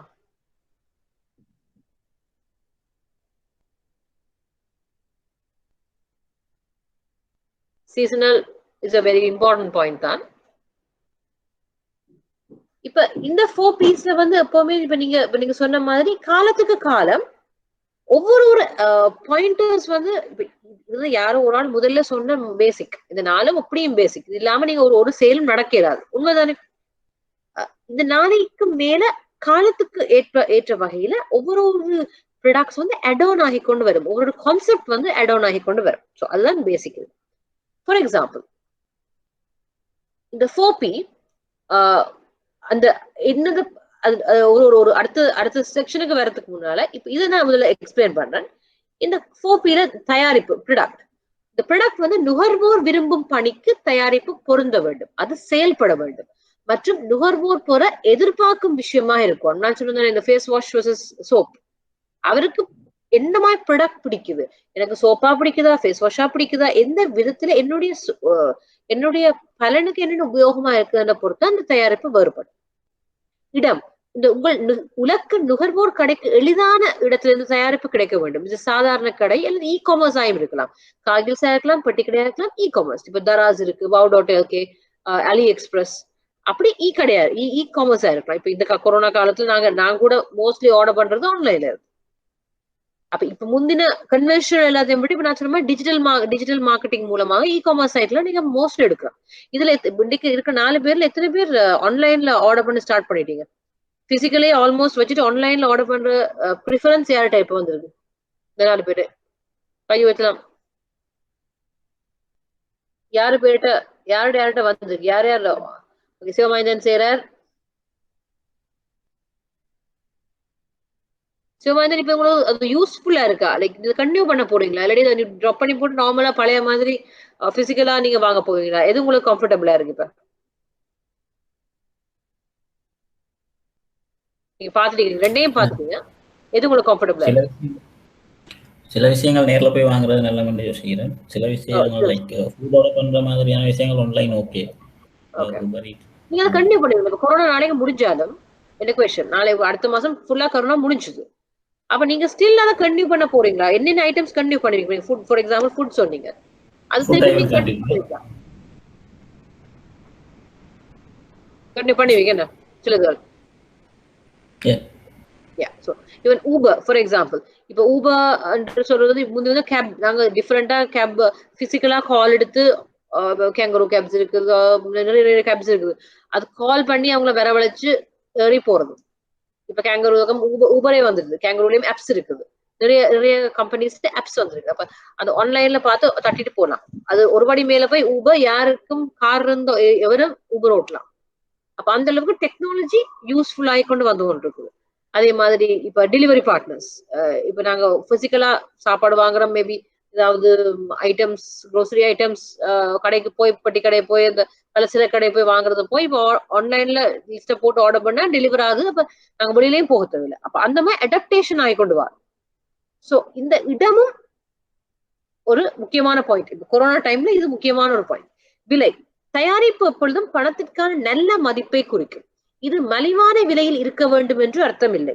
சந்தைப்படுத்தல் கருத்தின் முக்கிய கொள்கையில் ஒன்று என்னவென்றால், வாடிக்கையாளர் பொதுவாக அவருக்கு நன்றாக வேலை செய்யும் ஒரு விஷயத்துக்கு இன்னும் கொஞ்சம் அதிகமாக பணம் செலுத்துவதில் மகிழ்ச்சி அடைகின்றார்கள்.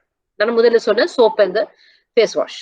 எனக்கு சோப்ல பாவிக்கும் போது ஓகே, நான் அதுக்கு 50 ரூபா கொடுக்க நான் ரெடி.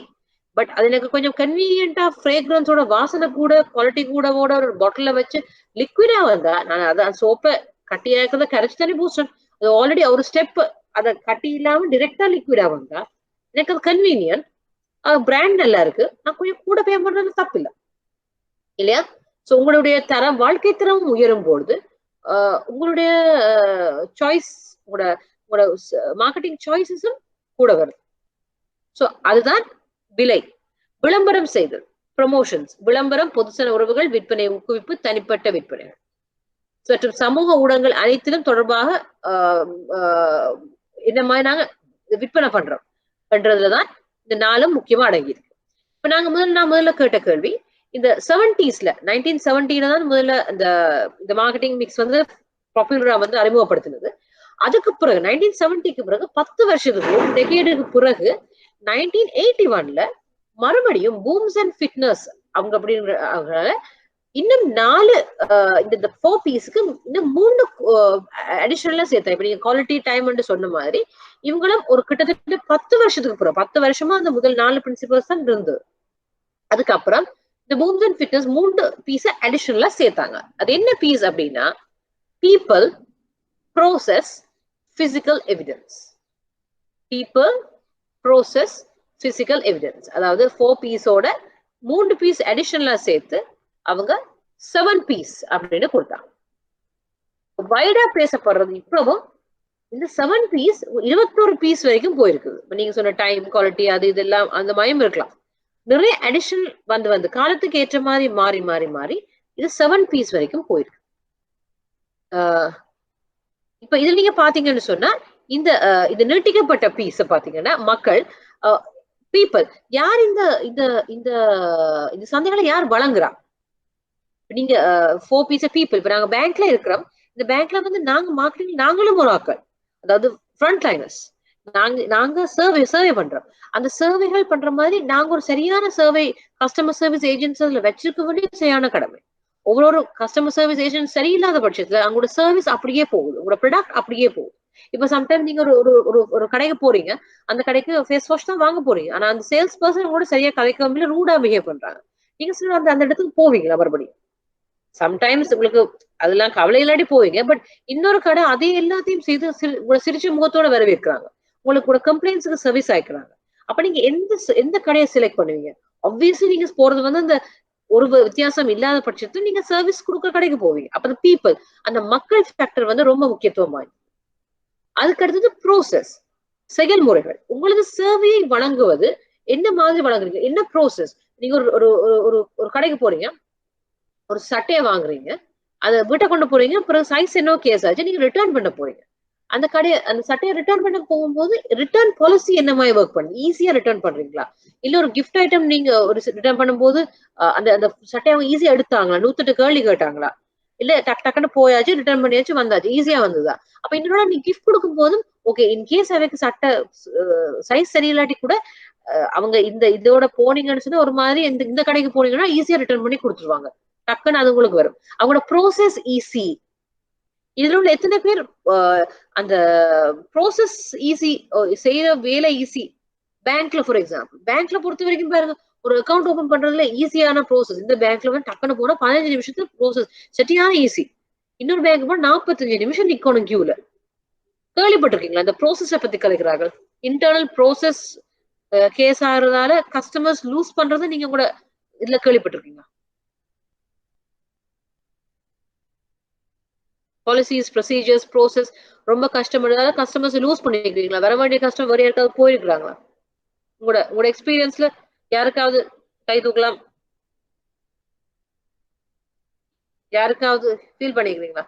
ப்ரோசஸ் கேஸ்னால பேங்க் தேவையில்லை, மேபி இனி அந்த கஷ்டம் இது வேற ஏதாவது ஒரு எஸ்டாப்ளிஷ்மெண்ட் போய் அவங்க ஹேண்டில் பண்ற அவங்களோட உள்ளுக்கு நடக்கிற உங்களோட ரிட்ரீவ் பண்றதுல இருந்து ஒரு சேலை முடிக்கிற வரைக்கும் ப்ரோசஸ் ரொம்ப டைம் ஆகுதுன்னு சொல்லி நீங்க டக்குனு வேறோட கடைக்கு போயிருக்கீங்களா? உங்களுக்கு பர்சனலா நடந்திருக்கா அப்பயாவது? யாராவது? ஓகே, சிவமேந்த யூஸ் பண்ணிடுறேன். ஓகே, ஸோ அதோட முக்கியமான பாயிண்ட் ப்ரோசஸ் கேஸா இருக்கும்போது ஸ்பெசிஃபிக்லி பேங்கிங் நிதியல்ல எவ்வளவு ஈஸியான ப்ரோசஸ் இருக்கோ வயசு போன ஆட்களுக்கு எல்லாம் பெரிய ப்ரோசஸ் எல்லாம் சொல்லி சரி வராது. உங்களோட பாலிசிஸ் ப்ரொசீஜர்ஸ் எல்லாம் அவைக்கு தேவையும் இல்லை. எவ்வளவு சீக்கிரம் வந்து டிரான்சாக்ஷன் முடிக்கிறீங்களோ அவ்வளவு கூட கஸ்டமர் கிடைக்கும். சிம்பிளா சார். மற்றது அடுத்தது வந்து பிசிக்கல் எவிடன்ஸ், பௌதீக ரீதியான சான்றுகள். நுகர்வோர் செலுத்தும் தொகையின் பெரும்பகுதி அருவமானதாக இருப்பினும் எல்லா சேவைகளிலும் சில இயற்பியல் கூறுகள் அடங்கும். பிசிக்கல் எவிடன்ஸ் சொல்றது இங்கிலீஷ்ல ஒரு எக்ஸாம்பிள் கொடுக்குறவங்களுக்கு அது ஈஸியா இருக்கும் புரிஞ்சு கொள்றதுக்கு. பிசிக்கல் எவிடன்ஸ் சில விஷயங்களும் தமிழ்ல மொழிபெயர்க்கும் போது கொஞ்சம் புரிஞ்சு கொள்வது கஷ்டமா இருக்கும்.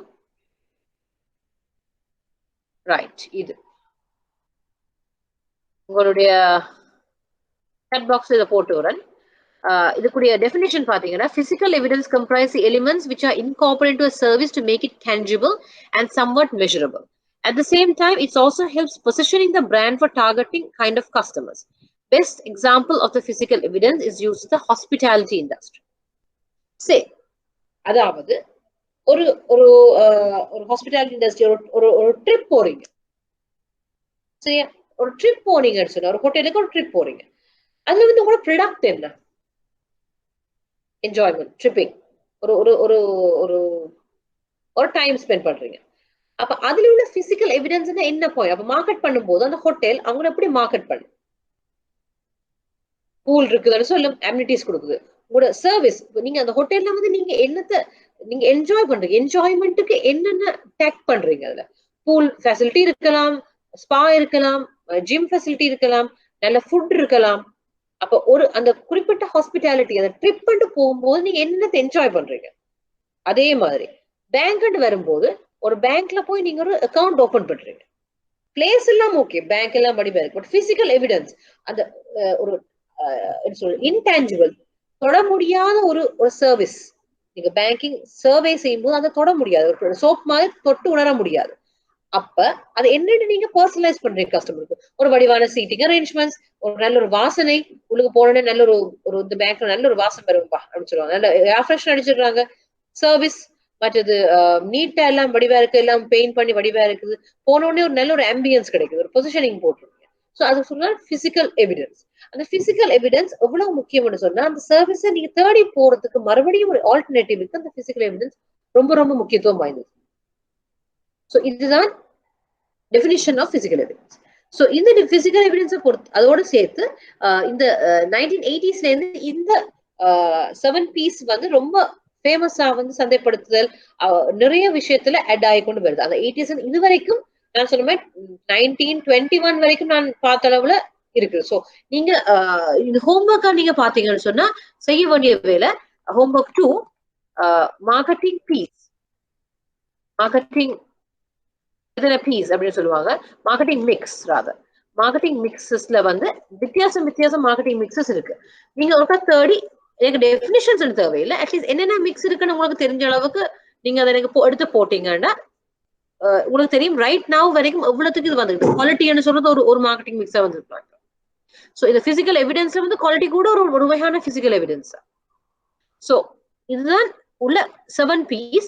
இப்ப இந்த 7 P's நிறைய வரைக்கும் போயிருக்கு. இப்ப 8 P's இப்ப வந்திருக்குது. இப்ப நீங்க சொன்ன ப்ரொடக்டிவிட்டி அண்ட் குவாலிட்டி சந்தர்ப்பத்துக்காக 8 P's. இந்த 8th P வந்து இந்த உற்பத்தி திறன் மற்றும் தரம். இப்ப ப்ரொடக்டிவிட்டி அண்ட் குவாலிட்டி இல்லாம நீங்க எந்த ப்ராடக்டை மார்க்கெட் பண்ணும்போது அது வேலைக்கு ஆகாது.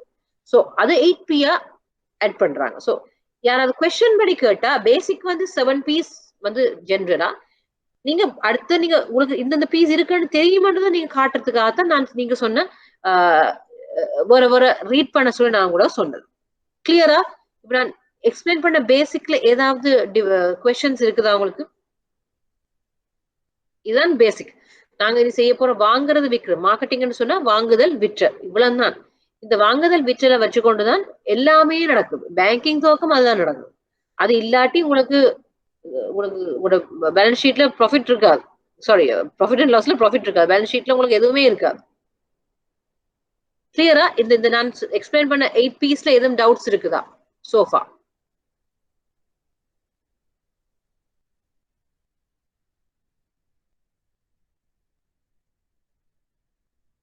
ஸோ டவுட்ஸ் இல்லாத பட்சத்துல நான் இந்த இமெயில் போட்டிருக்கேன், என்ன ஃபோன் நம்பர் போட்டிருக்கேன். இதுல ஆஸ் யூஷுவல் இந்த ஹோம்ஒர்க்ஸ் முடிஞ்ச அளவுல நீங்க சர்ச் பண்ணி இன்ட்ரெஸ்டிங்கான டீட்டெயில்ஸ் இருந்தா எனக்கு இமெயில் பண்ணுங்க, எனக்கு மெசேஜ் பண்ணுங்க. நீங்க மெசேஜ் ஹோம்ஒர்க்கை இமெயில் பண்ண பிறகு இது வரைக்கும் எதுவும் டவுட் இல்லாத பட்சத்துல நாங்க இன்றைக்கு வைண்ட் அப் பண்ணிக்கலாம். அடுத்த வீக் கொஞ்சம் ஹெவி சப்ஜெக்ட்ஸ் இருக்குது, கொஞ்சம் மாடியூல்ஸ் பற்றி படிக்க போறோம். மார்க்கெட்டிங்ல இனி நாங்க டீட்டெயிலா போறோம், என்னென்ன சம்பந்தப்பட்ட மாடல்ஸ் பத்தி படிக்க போறோம். அது என்னென்ன அப்ளை பண்றது. இப்ப நாங்க சாதாரணமா கதைக்கிறோம், அது என்னென்னு செய்யறது, ப்ரொமோஷன் என்னென்னு செய்யறது, சந்தைப்படுத்தல் டிஸ்ட்ரிபியூஷன் என்னென்னு செய்யறது, அந்த மாதிரி இன்ட்ரெஸ்டிங்கான சப்ஜெக்ட்ஸ் கதைக்க போறோம். So until win meet next, doubt இல்லாத பட்சத்துல நாங்க வைண்ட் அப் பண்ணிக்கலாம். ஓகேவா? Bye and have a good evening.